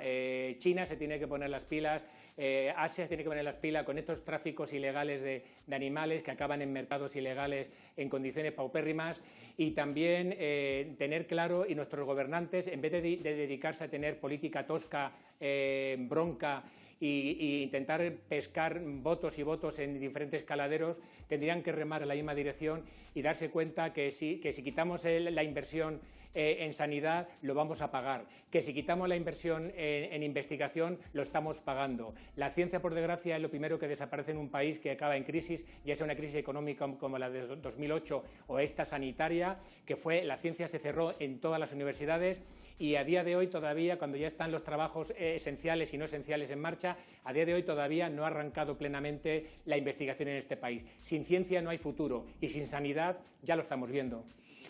José Antonio López Guerrero, neurovirólogo, muchísimas gracias por haber estado en Fuera de Plano en Televisión Canaria esta noche, por habernos acompañado y por habernos ilustrado con su conocimiento. Muchísimas gracias, buenas noches. Un verdadero placer, buenas noches a todos. Bueno, pues contundente se ha mostrado José Antonio López Guerrero. Amos García, ¿algo que comentar sobre sus recomendaciones, sobre sus opiniones? Sí, no, que yo estoy totalmente de acuerdo con él, como no podía ser menos, y es evidente que el SARS-CoV-2 ha llegado para quedarse. Sí, como él dice, en ciencia hay también que bañarse de incertidumbre. Si luego resulta que no, pues pediremos disculpas por la confusión, pero todo indica que ha venido para quedarse y posiblemente se estacionalice y tengamos posiblemente una segunda onda pandémica en invierno. Debemos recordar, en la línea de lo que decía en la anterior entrevista, la importancia de la inversión en sanidad. Yo estoy totalmente de acuerdo. Si queremos una economía sana, tenemos que tener una población sana. España actualmente se sitúa el gasto sanitario en torno a un 6,24% de nuestro PIB. Países vecinos como Francia están en una tasa de un 9,32%, un 3% más que España. Países como Alemania, un 9,48%. Es decir, estos países invierten más en sanidad y por tanto yo creo que tiene que ser algo que debemos pensar también de cara al futuro, de cara a intentar hacerle frente a futuras pandemias. Sí, y si me permites añadir, y no recorta que en sanidad, sin duda, porque uno de los grandes dramas que ha tenido nuestro sistema sanitario público, que era glorioso, era fuerte, es que a partir de la crisis de 2008 sufrió una política de recortes absolutamente brutal, que nos ha dejado un sistema paupérrimo en cuanto a recursos humanos y materiales. Y esto ha sido una de las debilidades que hemos tenido a la hora de abordar la lucha contra el SARS-CoV-2. Teníamos un sistema sanitario que casi gratuito y prácticamente universal, pero estaba debilitado por las políticas de recorte. Tenemos que reforzarlo claramente. Hay algunos virólogos, Manuel, que dicen que la próxima oleada podría ser incluso más agresiva que esta que acabamos de pasar, bueno, que estamos terminando de pasar. ¿Cree que puede ser así? Puede serlo o no puede serlo. O sea, estamos hablando de, que hablábamos antes de incertidumbre. Lo que sí debemos acostumbrarnos a que este tipo de virus puedan aparecer, si no otro más adelante. Y debemos mejorar, como decían compañeros, el sistema sanitario, seguir mejorándolo, que esos recortes que han habido desde la crisis pues desaparezcan y volvamos otra vez a la senda normal y nos equiparemos a países con los que queremos compararnos. También debemos nosotros acostumbrarnos a tomar esas medidas nosotros y por ejemplo, que comentábamos antes con Amos, el tema de padres que han abandonado un poco el calendario vacunal porque tienen miedo de acudir, o sea, no centremos todo en el coronavirus, hay más cosas, más enfermedades, hay más patologías que también comentábamos que se han desatendido en estos momentos. Vamos a no abandonar lo que tenemos, que es bueno, que hay que mejorarlo y hay que recuperar, pero vamos a seguir trabajando en la sanidad que tenemos. Hay otra de las noticias, Amos, perdona, no es que te esté avasallando, que hay en la parte sanitaria, interesa, después vamos a ir con la parte económica, pero es que hay otra noticia que es muy importante esta semana. La Organización Mundial de la Salud, la OMS, ha dicho que ya no está tan segura de que el coronavirus se deposite en las cosas, en las superficies, en los objetos. ¿En qué quedamos? Es decir, porque yo he visto un montón de gente que va al supermercado, trae la compra y empieza a desinfectarlo antes de meterlo en casa. Al llamar al ascensor, a tocar el botón, ¿se puede tocar el botón? ¿No se puede tocar el botón? ¿Se puede contagiar uno?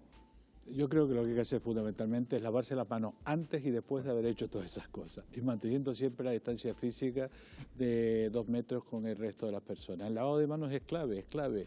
Yo veo mucho por la calle, muchos ciudadanos con guantes que vamos, tienen una validez bastante mediocre en relación a la intervención frente a la pandemia, incluso dan una falsa sensación de seguridad y pueden dar lugar a infecciones porque los guantes se contaminan. El lavado de manos es clave y es lo que yo les insistiría. Si la OMS plantea ese ámbito de dudas en estos momentos, es porque estamos en una pandemia y cada vez aprendemos más.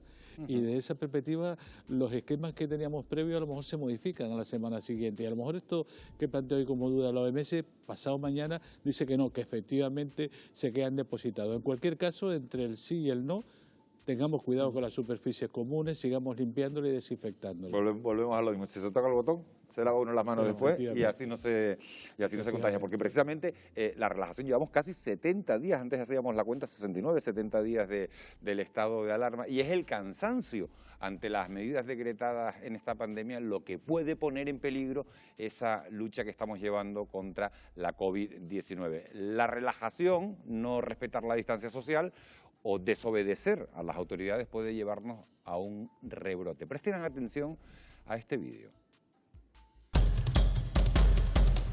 Hemos pasado del pánico inicial ante una situación anómala y desconocida a, en algunos casos, comportamientos contrarios a los que las autoridades sanitarias recomiendan para seguir evitando la propagación del virus.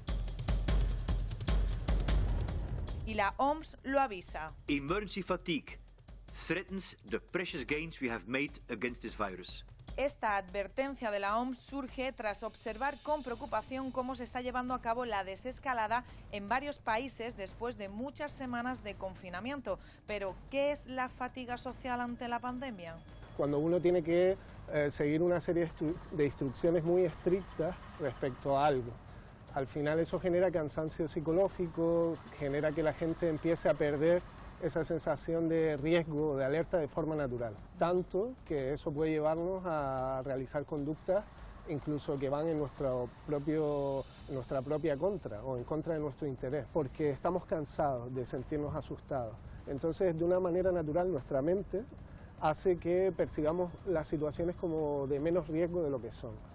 Hay muchas personas que no ven a la sociedad entera como parte de su grupo. Entonces eso hace que tú quieras beneficiar a los que están en tu grupo. La conducta que lleve a cabo una persona en nuestra sociedad nos está afectando a todos. La carga mental que llevamos detrás, la fatiga psicológica, es muy alta ya.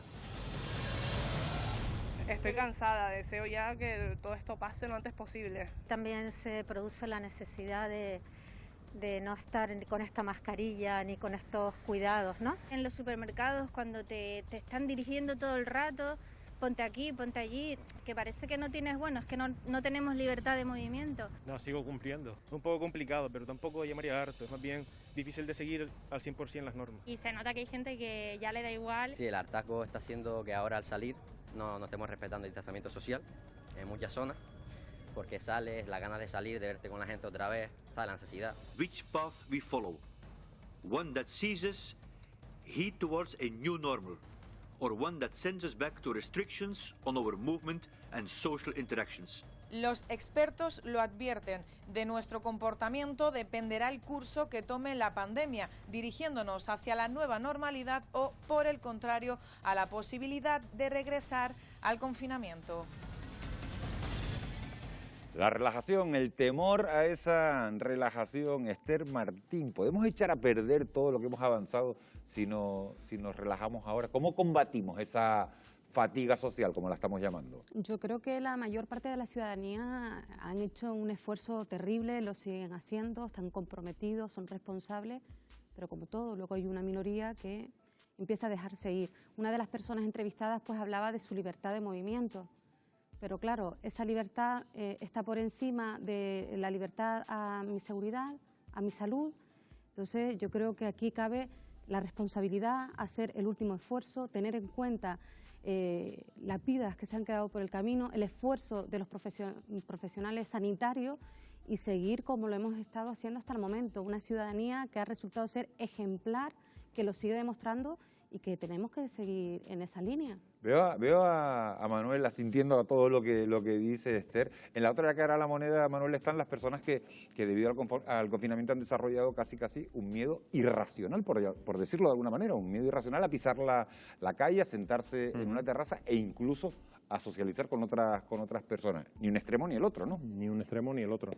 Pero estamos ante lo desconocido, la gente normal pues no sabe lo que es un virus, le estamos aplicando, estamos aprendiendo como sociedad que es una pandemia, estamos aprendiendo comportamientos nuevos, aquellos de que los comportamientos son 21 días para aprender una rutina, hechos tan sencillos como ponerse una mascarilla no se puede poner de cualquier manera, quitársela tampoco, también hay que lavarse las manos antes de ponerse una mascarilla y antes de quitársela y no tocarla por delante, no llevarla debajo de la nariz. Se desarrollan miedos porque desconocemos muchas cosas y hay mucha gente que lo desconoce y eso puede dar esa ansiedad, ese miedo y es una de las causas importantes psicológicas que están afectando. Voy a enlazar eso que estás diciendo del miedo a contagiarse con el miedo también a perder nuestra intimidad, porque se están desarrollando muchas APP para, bueno, a través de aplicaciones móviles, seguirnos la pista y saber si podemos ser objeto de contagio, si podemos contagiar y si nos pueden contagiar a nosotros. De todo eso vamos a hablar justo después de la publicidad con una experta que nos va a decir hasta dónde nos pueden espiar con comillas. Se lo contamos en 2 minutos. Regresamos enseguida.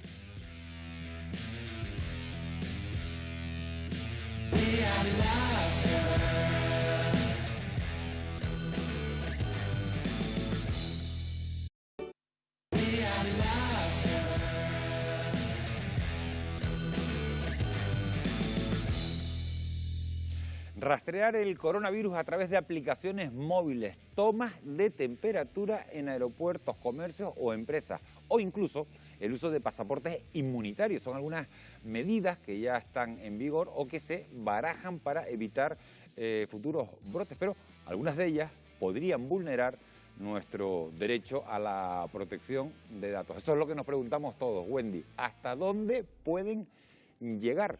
¿Hasta dónde? Un tema bastante interesante porque, como decía Miguel Ángel, durante esta desescalada se han puesto en marcha algunas medidas preventivas pues, para monitorizar y detectar el virus. Pues bien, estas medidas, algunas de ellas, pueden chocar con la privacidad y con la protección de datos. Y precisamente vamos a hablar de estas cuestiones con Llurena Carrillo, que nos acompaña esta noche, abogada del Observatorio de Delitos Informáticos de Canarias. Muy buenas noches, bienvenida. Muy buenas noches, muchas gracias. Primero preguntarte, Llurena, ¿es legal que nos tomen la temperatura con un termómetro, con cámaras térmicas en espacios públicos, supermercados, comercios, para saber si estamos contagiados por el virus? Bueno, en este contexto actual sí sería legal, de hecho no hay nada que lo impida y hay un vacío legal, o sea, sí que pueden tomarnos la temperatura y de hecho como medida de seguridad lo estamos viendo. Nos pueden tomar la temperatura en el acceso como medida de seguridad, lo que no nos pueden es registrar e identificar junto con la toma de la temperatura. Es decir, por ejemplo, yo esta tarde que he tenido que coger el barco me han tomado la temperatura. ¿Y si yo me niego, me puedo negar? Nos podemos negar a que nos tomen la temperatura. La consecuencia más probable es que si yo como política de seguridad he establecido una toma de temperatura, te pueda negar el acceso. Esa y por ejemplo, ¿qué pasaría con las cámaras térmicas? En el caso de las cámaras térmicas es diferente al termómetro. La cámara térmica es una cámara que por imagen nos está midiendo ya la temperatura y lo que debería estar la zona es señalizada. Igual que nos señalizan las cámaras de seguridad, nos deben de indicar que la cámara toma la temperatura, que es una cámara térmica que coge imagen. Es legal tomar la temperatura, nos podemos negar, pero nos prohibirían el acceso y después tienen que señalizar las cámaras térmicas. También quería preguntarte, los riesgos de privacidad que pueden entrañar algunas herramientas tecnológicas que puedan ayudar al coronavirus y los vamos a ver a continuación. Por ejemplo, ¿qué riesgos puede entrañar la geolocalización? En principio la geolocalización utilizada como dato anónimo en el que a lo mejor un cuerpo de seguridad se basa en la compañía de teléfonos para hacer un mapa de movilidad telefónica, eso aporta valor porque permite organizar zonas geográficas, puntos calientes en los que hay mucha movilidad y saber cómo nos estamos desplazando. En realidad hay un riesgo personal, no hay, porque el dato es anónimo y es como una forma de utilizar la información telefónica que queda registrada para geolocalizarnos y planificar movilidad. Es decir, siempre y cuando esa geolocalización no conlleva decir Pepito está saliendo a comprar el pan o Ana sale a la plaza del pueblo, hasta ahí es legal. Exactamente, no podemos llamar a Pepito y ver si está yendo a buscar el pan. Otra de esas herramientas, las redes sociales, ¿qué riesgos ocasionan en este caso? Pues en este contexto las redes sociales han tenido un riesgo de bulos y los bulos informativos han generado mucho caos y eso es un riesgo muy elevado que han tenido las redes sociales, además de la captación de datos personales y otro tipo de fraudes informáticos que hemos detectado.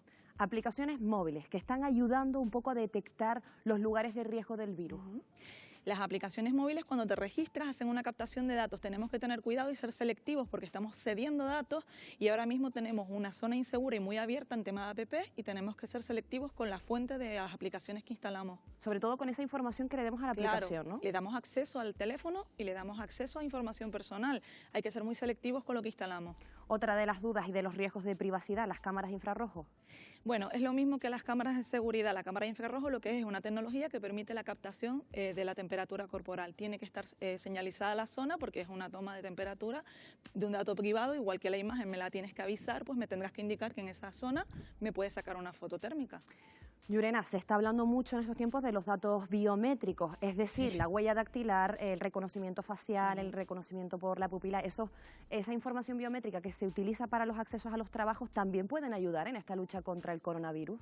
Sí pueden ayudar siempre y cuando lo hagamos desde los protocolos laborales con la Ley de Prevención de Riesgos Laborales y la Ley de Protección de Datos. Por ejemplo, en ámbito sanitario puede ser muy útil a la hora del acceso diario, que tú tengas la mano como fuente de identificación biométrica de acceso al centro sanitario y que además te cojan la temperatura, porque es una medida de control y de seguridad.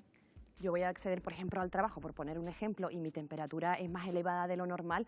¿Mi jefe o cualquier empleado de la empresa puede informar de esa información personal mía sobre mi temperatura? No. No. La privacidad hay que respetarla. De hecho, los datos sanitarios son muy sensibles y no se pueden fluir las informaciones del personal entre el personal a través de la dirección. No se puede.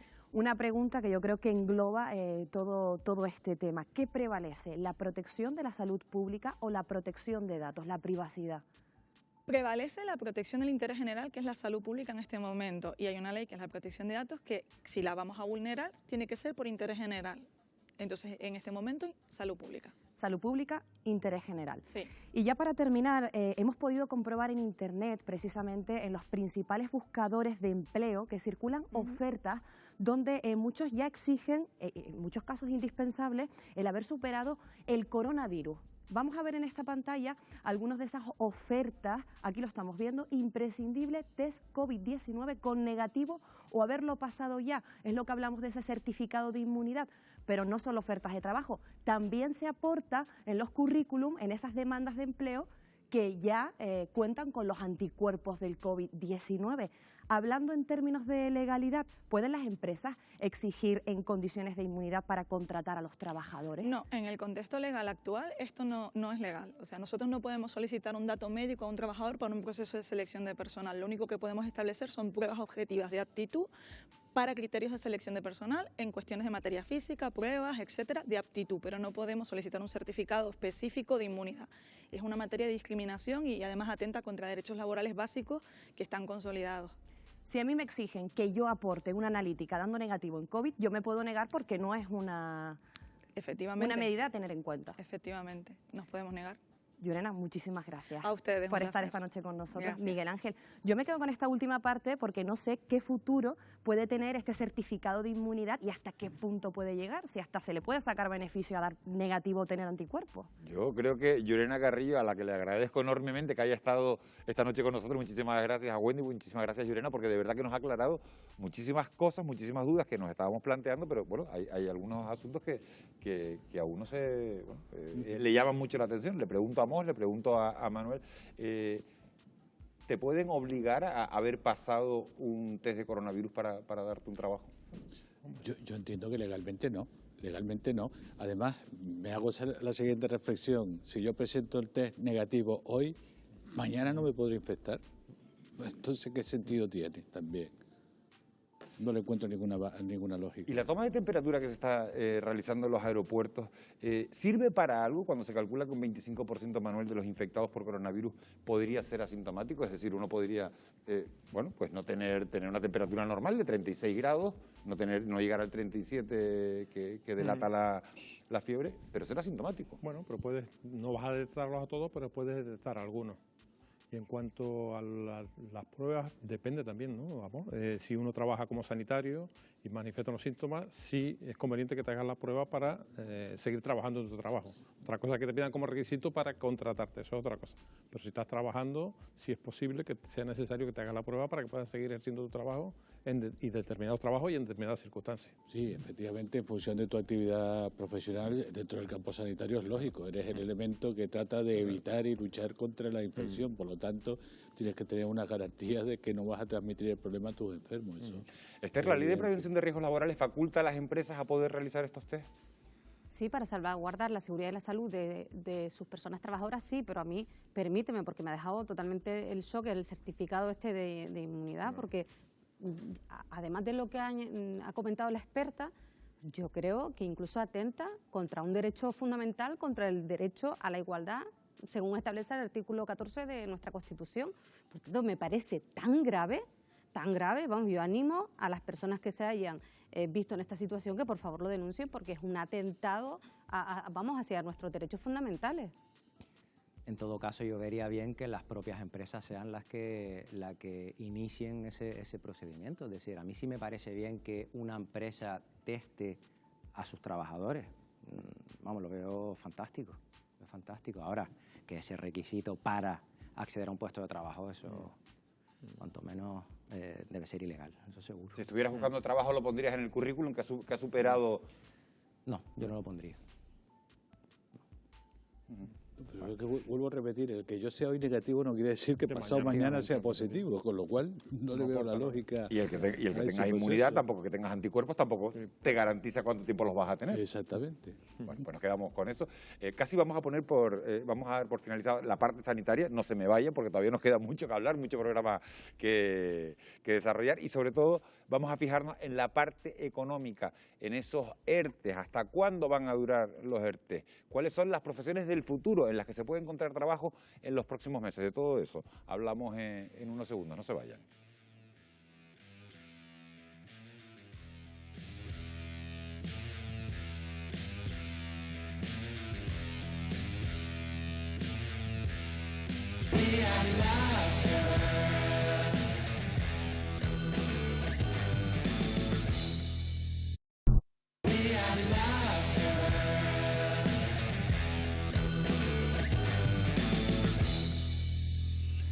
-4 de la noche, seguimos en Televisión Canaria en directo, en Fuera de Plano, hablando del coronavirus, de esa lucha contra el coronavirus. Si la privacidad y la protección de nuestros datos personales es un asunto que preocupa en esta nueva normalidad, mucho más lo es la situación económica y el mercado laboral que nos está dejando esta pandemia.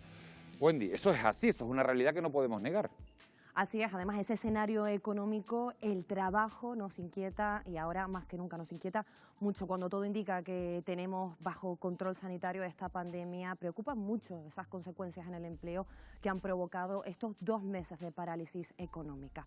Para hablar de las perspectivas que tenemos por delante en las islas, hemos estado con Alejandro Ramos, director general de Trabajo del Gobierno de Canarias.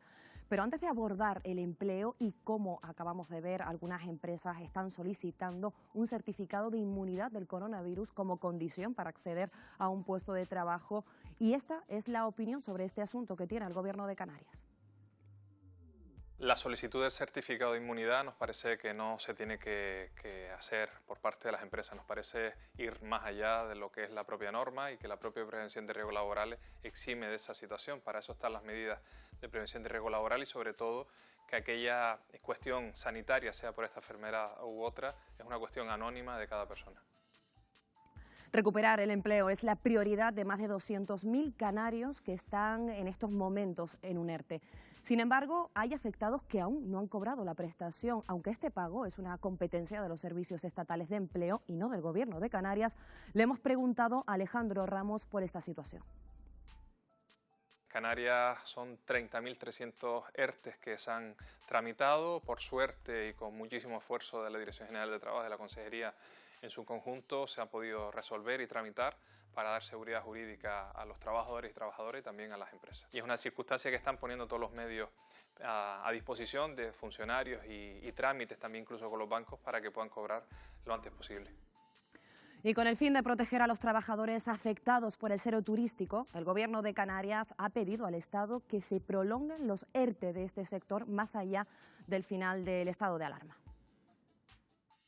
La actividad turística, que engloba muchos sectores que puedan entrar dentro de la actividad turística, se entiendan en fuerza mayor total. Y esa dificultad que tiene el no poder prestar servicios porque tiene dificultades de apertura y de funcionamiento de esos negocios ante la falta de turistas, se alarguen como mínimo hasta el 31 de diciembre. El Gobierno confía en que la gran mayoría de los afectados por los ERTE pueda recuperar su empleo en los próximos meses. Evidentemente nosotros entendemos que no va a haber una avalancha de despidos porque la medida es lo suficientemente atractiva y sobre todo este acuerdo que estamos manteniendo es ayudar a las empresas para alargar los ERTE el tiempo que sea necesario, teniendo en cuenta que Canarias tiene una situación especial, tiene un territorio fragmentado, es un territorio insular. Sin embargo, aunque el grueso de los afectados por estos ERTE recupere su puesto de trabajo, las cifras del paro seguirán creciendo. ¿Tiene el Gobierno de Canarias alguna previsión al respecto? Esto nos dice el director general de Trabajo. Los expertos y sobre todo los cálculos que hace el propio Estado hablan de un año muy complicado que será este. Por eso nuestras medidas de alargar los ERTE el mayor tiempo posible que sea necesario en los sectores mucho más amplios de la actividad turística. Y a partir de eso yo creo que el siguiente será de recuperación, con lo cual tendremos este año que analizar a final de año la evolución real de esta situación económica. Las islas mantienen un paro estructural que está muy por encima de la media del país. Para romper esta tendencia habrá que saber aprovechar las nuevas oportunidades de empleo, tal y como asegura Ramos. Lo que sí es evidente tras esta crisis es que hay un cambio en la prevención de riesgos laborales, hay un cambio también en el teletrabajo, hay un cambio en la tecnología, hay un cambio en muchísimas actuaciones que evidentemente ante cualquier crisis hay que ser optimista porque siempre se crean nuevas oportunidades y eso no va a ser menos en esta situación de Canarias. Nos quedamos precisamente con esa frase: ante cualquier crisis hay que ser optimista y aprovechar esas nuevas posibilidades de trabajo, Miguel Ángel, y eso sí, también nos ha dejado claro que siguen trabajando en alargar esos ERTEs del sector turístico que tanto nos afectan en Canarias. Bueno, hay que ser optimista porque la situación va a ser la misma, siendo optimista, siendo pesimista, pero el panorama, gracias Wendy, Jonathan, está bastante complicado. Yo no sé si como hemos visto las proyecciones del desempleo en Canarias van a estar condicionadas al turismo cero. ¿Crees que prolongar los ERTE en este sector, en el sector turístico, más allá del final del estado de alarma, como está exigiendo Canarias, es ineludible para evitar una debacle? Sin duda es necesario llevarlos más allá del estado de alarma, como mínimo hasta el 31 de diciembre, ya veremos a ver qué pasa, pero es importantísimo hacerlo.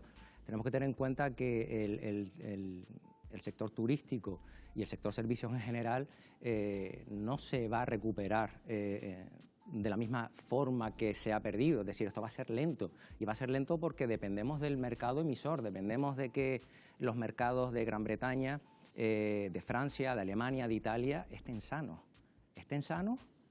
tengan dinero para viajar y quieran viajar. Eso va a ser lento. Eso va a ser lento y entonces en nuestro sector turístico va a tener una recuperación lenta y por tanto no podemos obligar a aquellas empresas que por fuerza mayor han tenido que acogerse a sus trabajadores a estas regulaciones temporales de empleo a reincorporarlos al día siguiente de que se levante el estado de alarma. Estaríamos abocando a nuestras empresas a la absoluta quiebra. Hay varios expertos que apuntan, Esther, a que en esta recuperación hay que estar muy vigilantes para no cometer los mismos errores que se cometieron tras la crisis de 2008. Estamos hablando de recortes salariales, de trabajos precarios, de temporalidad. En medio de esta polémica, de la polémica de hoy sobre la derogación de la reforma laboral, ¿esa es la solución? Bueno, todavía estamos por intentar comprender el lío que se ha hecho el gobierno, porque en un primer momento pues trasladan un pacto con Bildu, Podemos y el Partido Socialista para derogar completamente la reforma laboral y un par de horas después se dice el Partido Socialista y dice que, bueno, que lo que van a tratar son cuestiones a las que ya se han llegado a acuerdo a través del diálogo social, o sea, con las patronales y las organizaciones sindicales, y hablamos de artículo 52D del Estatuto de los Trabajadores, aquel que venía a decir que si una persona estaba enferma podía ser despedido, eso ya está derogado. Cuestiones como la ultraactividad de los convenios colectivos, también estaba acordado a través del diálogo social, o la prevalencia de los convenios sectoriales frente a la empresa, que también estaba acordado. Por lo tanto, creo que no es el momento de hablar de esta circunstancia. Toca hablar de la importancia que han tenido los expedientes de regulación de empleo. En nuestra comunidad autónoma ha salvado más de 200.000 puestos de trabajo. El decreto, el 18-2020 de 12 de mayo en defensa del empleo es fundamental porque los amplía hasta el 30 de junio, desvinculándolos del estado de alarma, pero sobre todo nos parece muy importante que se haya dejado abierta la puerta a la negociación, que la ministra de Trabajo, doña Yolanda Díaz, haya tenido en cuenta las reivindicaciones que trasladamos desde Canarias, que es de ampliar esta cobertura, esta garantía al empleo más allá del 30 de junio, dado que la situación de nuestro archipiélago es ahora mismo preocupante, fundamentalmente porque vivimos del turismo, de un turismo de invierno, y por lo tanto se hace necesario e imprescindible que los ERTE pues vayan más allá del 30 de junio, posiblemente hasta final de año, y en todos aquellos sectores y actividades donde la fuerza mayor pues siga latente. Al final de lo que se trata es de salvar las empresas y por tanto de salvar el empleo. Hablando de empresas, estábamos mirando al archipiélago, vamos a ampliar un poquito la mirada, Jonathan. Fíjate, hay datos que son muy preocupantes. Se estima que la pandemia puede provocar en España al menos 50.000 concursos de acreedores, una fórmula bueno, que puede ofrecer una segunda oportunidad a las empresas con problemas. Sin embargo, los juzgados no están preparados actualmente para esa avalancha. Esta situación podría abocar a una cifra histórica, por llamarlo de alguna manera, de cierres empresariales? Sí, de hecho, por hacer historia, en el 2019 la figura de la ley concursal se acogieron aproximadamente unos 7.000 procesos. Estamos hablando que en el 2020 ya se estima un incremento aproximadamente de un 250%, y en el 2021 esos 50.000 concursos. Eso significa un 620% más que en el 2019. Esto nos dice la gravísima situación en la que estamos. Si esto no tomamos medidas a través de la ley concursal, que por cierto se inicia el 1 de septiembre el texto refundido, que tampoco era el momento de modificar o de aprobar esta ley concursal, si no ampliamos y por tanto utilizamos esta figura, sin duda podemos instalar un problema empresarial. La situación, Esther, que nos deja el virus conlleva además que la clase media, que ya estaba además tocada por la anterior crisis, sufra otro golpe duro, y esta clase parece ser la columna vertebral del sistema. ¿Volveremos a tirar otra vez de la red familiar y de las pensiones de nuestros mayores para poder superar esto? Pues creo, confío, y de hecho vamos a seguir exigiéndolo y reclamándolo desde Comisiones Obreras, que la Unión Europea, porque esto no va a depender solo de nuestro país, pues tome medidas al respecto y haya aprendido de los errores que se cometió en el pasado.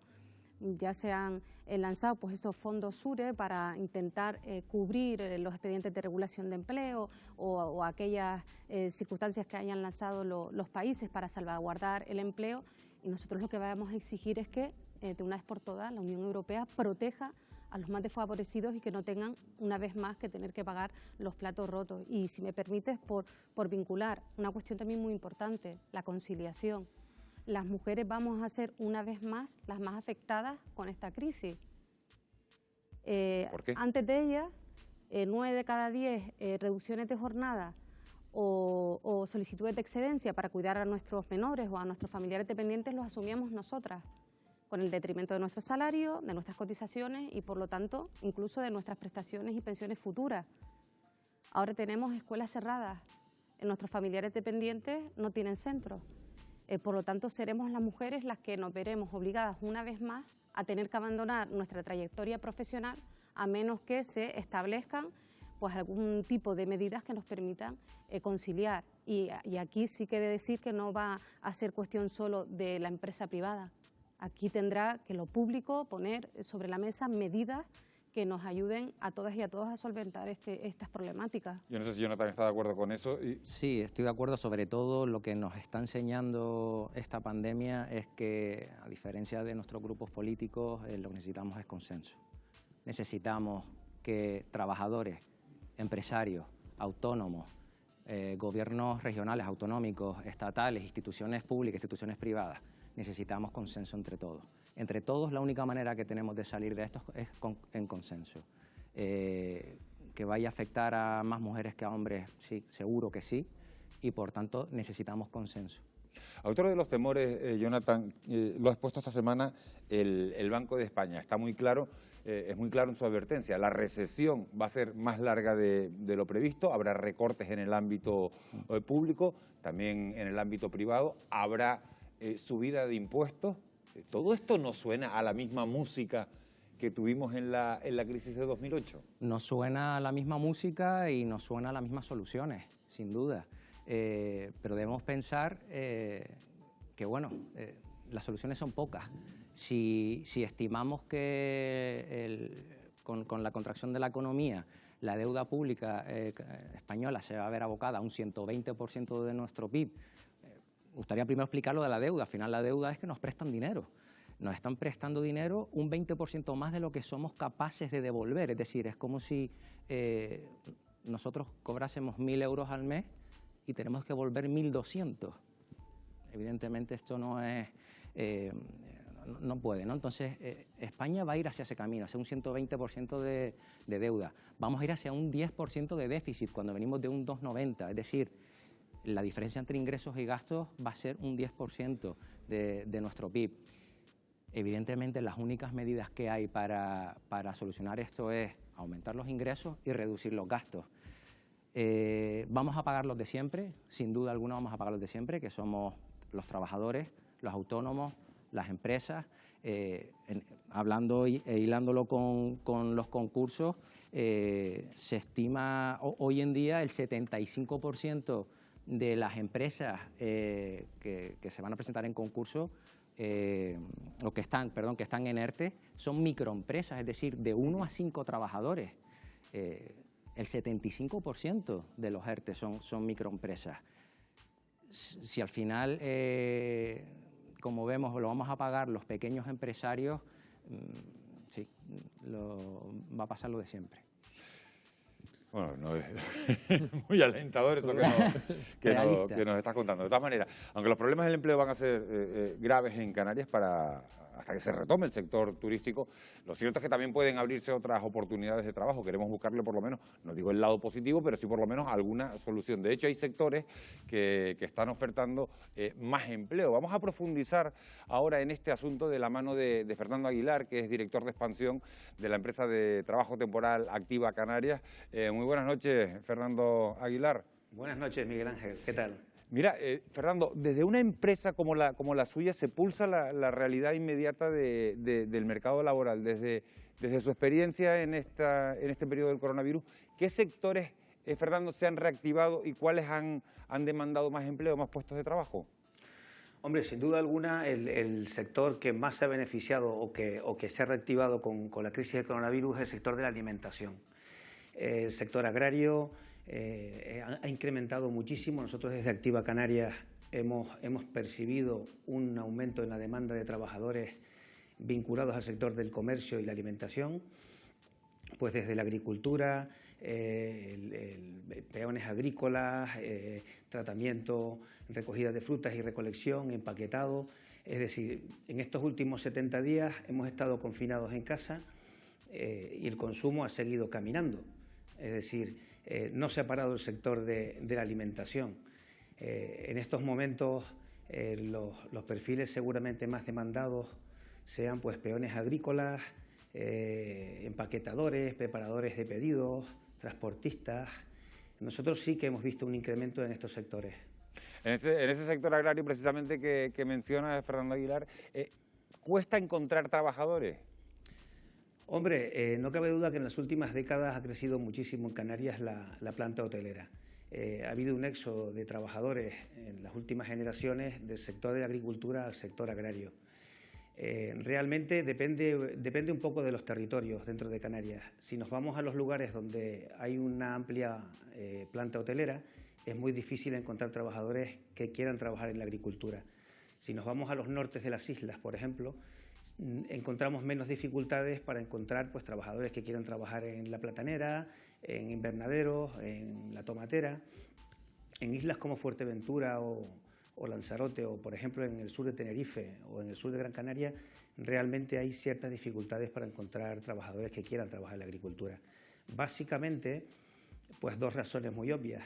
El trabajo en el campo es mucho más duro y más sacrificado, y la hostelería es, con todos mis respetos al personal de la hostelería, un poco menos duro, y aparte, en materia retributiva, pues los convenios de hostelería de la provincia de Gran Canaria y la de Santa Cruz de Tenerife pues son bastante más elevados que el convenio regional del campo. Señor Aguilar, los expertos aseguran que de este cero turístico que estamos viviendo en Canarias no saldrán adelante todas las empresas y por tanto que se destruirá empleo. ¿Estos trabajadores turísticos deben prepararse a su juicio para cambiar de sector? Hombre, he estado escuchando el programa desde hace un rato y he estado escuchando los datos y son la verdad que demoledores. Hemos estado, hoy mismo escuchaba yo por la mañana que podemos llegar en España a casi 900.000 trabajadores en estado de ERTE dedicados a la hostelería en España. No cabe duda que Canarias es una región muy sensible al turismo, vivimos prácticamente de los turistas que nos llegan de los países emisores y bueno, yo quiero pensar, lógicamente si la hostelería no camina o no arranca, ahora mismo decía un compañero que la recuperación va a ser lenta. Si esto va a durar mucho en el tiempo, no nos va a quedar más de medio que reinventarnos, que irnos a otros sectores. Si tenemos que ir al campo, tendremos que ir al campo, o a la pesca o a la construcción. Yo, de todas formas, Miguel Ángel, soy bastante optimista en este sentido, aunque sé que la recuperación va a ser lenta. No cabe duda de que no podemos compararnos con otras zonas turísticas de España. Tenemos una planta hotelera magnífica, un clima estupendo durante todo el año, muy buenas comunicaciones y estoy seguro de que más pronto que tarde nos iremos recuperando poco a poco. Una última cuestión, Fernando Aguilar, de manera muy rápida, si puede ser. Quien más y quien menos ha hecho un Zoom, ha estado vinculado a las nuevas tecnologías en esta pandemia. En ese sector se abren nichos de mercado. ¿Las empresas están encontrando esos perfiles de gente especializada en nuevas tecnologías? Hombre, en estos casi 70 días que llevamos confinados en casa, todos hemos sido capaces de consultar el banco desde casa, teletrabajar, pedir comida, artículos de regalo. Todos nos hemos familiarizado muchísimo con la informática. No cabe duda que entramos en la era de la digitalización. Nuevas oportunidades. Hemos visto muchas empresas que se han reinventado. Han buscado la manera de llegar al consumidor a sus casas y seguir vendiendo y que el consumidor pueda seguir obteniendo esos productos. Oportunidades y perfiles. Pues supongo que en esta época que viene ahora, pues programadores informáticos, ingenieros, grabadores de datos, creo que son categorías profesionales, son muy difíciles de encontrar en el mercado, muy demandadas, pero creo que por ahí pueden ir los tiros, Miguel Ángel. Fernando Aguilar, un placer tenerlo aquí, director de expansión de Activa Canarias, un placer haberlo tenido en Fuera de Plano y sobre todo agradecerle que haya esperado hasta las 12:15 de la noche. Muchísimas gracias por esos comentarios, muchas gracias. Gracias a ustedes. Buenas noches, Esther. Actividades que han resultado ser esenciales son las mismas que están totalmente precarizadas, con los salarios más bajos y con las condiciones laborales totalmente nefastas, sobre todo cuando hablamos del sector agrícola en Canarias. Por dar un dato, el año pasado, 2019, antes de ayer, con el incremento del salario mínimo interprofesional a 900 euros, 1.050 con las pagas extraordinarias incluidas, los trabajadores y trabajadoras agrícolas de Canarias cobran 730 euros. De hecho, desde Comisiones Obreras tuvimos que presentar diferentes conflictos colectivos a las patronales agrícolas porque se negaban a abonar como correspondía ese incremento del salario mínimo. Por lo tanto, una vez más, el reconocimiento a esos trabajadores y trabajadoras del campo de Canarias que en el pasado sacaron adelante esta comunidad autónoma y que hoy, con su esfuerzo, con su trabajo, en esos invernaderos con 42 grados, que hay que estar ahí dentro, en unas condiciones que, reitero, son bastante precarias, siguen dando la cara y siguen sacando adelante a esta comunidad autónoma. Estamos terminando, nos queda prácticamente minuto y medio de programa, Jonathan. ¿Las empresas están abocadas a aumentar la precariedad? Bueno, es que no me gusta ni plantearlo así porque es que me parece tan duro, ¿no? Pero es que no sé cómo va a ser la salida. Bueno, yo lo planteo de otra manera. Ciertamente antes decíamos que el Banco de España incluso decía que los ajustes que nos vienen en el futuro, yo planteo, por darle la vuelta a tu pregunta, yo planteo otras soluciones. No solo incrementar ingresos y reducir gastos, que yo creo que es necesario también. Al final lo que necesitamos es la reactivación de la economía. La activación de la economía sobre todo viene al final a través de los trabajadores, o sea, de la población, los que consumimos. Para ello, el dinero tiene que llegar a las empresas. Entonces, yo creo que prefiero pensar, más que estamos abocados a recortes salariales, prefiero pensar que es el momento de que la Unión Europea, y los gobiernos de los países, pero especialmente la Unión Europea, es el momento que demuestre que este club no es solo para intercambio de mercancías, sino que es efectivamente para también ser solidarios. Es momento de que llegue dinero a las empresas, que las empresas, por supuesto, mantengan empleo, con el requisito de mantener empleo. Solo de esta manera fomentaríamos el consumo y solo de esa manera se activará la economía. Me ha gustado eso del club. El club no está solo para... Efectivamente. Para figurar, sino para arrimar, para unir fuerzas en los momentos que se necesitan. Jonathan, un placer haberte tenido aquí. Muchísimas gracias por aportarnos tu conocimiento. Amos García, que siga trabajando como lo está haciendo, y un placer haberlo tenido aquí por aportarnos esa información. Esther Martín, de Comisiones Obreras, muchísimas gracias, un auténtico placer. Manuel, también un auténtico lujo haberlo tenido aquí. Y un placer haberlos tenido ustedes al otro lado de la pantalla. Esperamos que la información que hemos recopilado hoy en este Fuera de Plano, titulado En Guardia, les haya servido para tener una idea más clara de cómo está la situación hasta ahora y sobre todo de cómo vamos a poder salir de esta crisis sanitaria y económica. Mirar al futuro con optimismo es lo más importante, el mensaje que queda esta noche. Gracias por su compañía. Hasta el próximo jueves.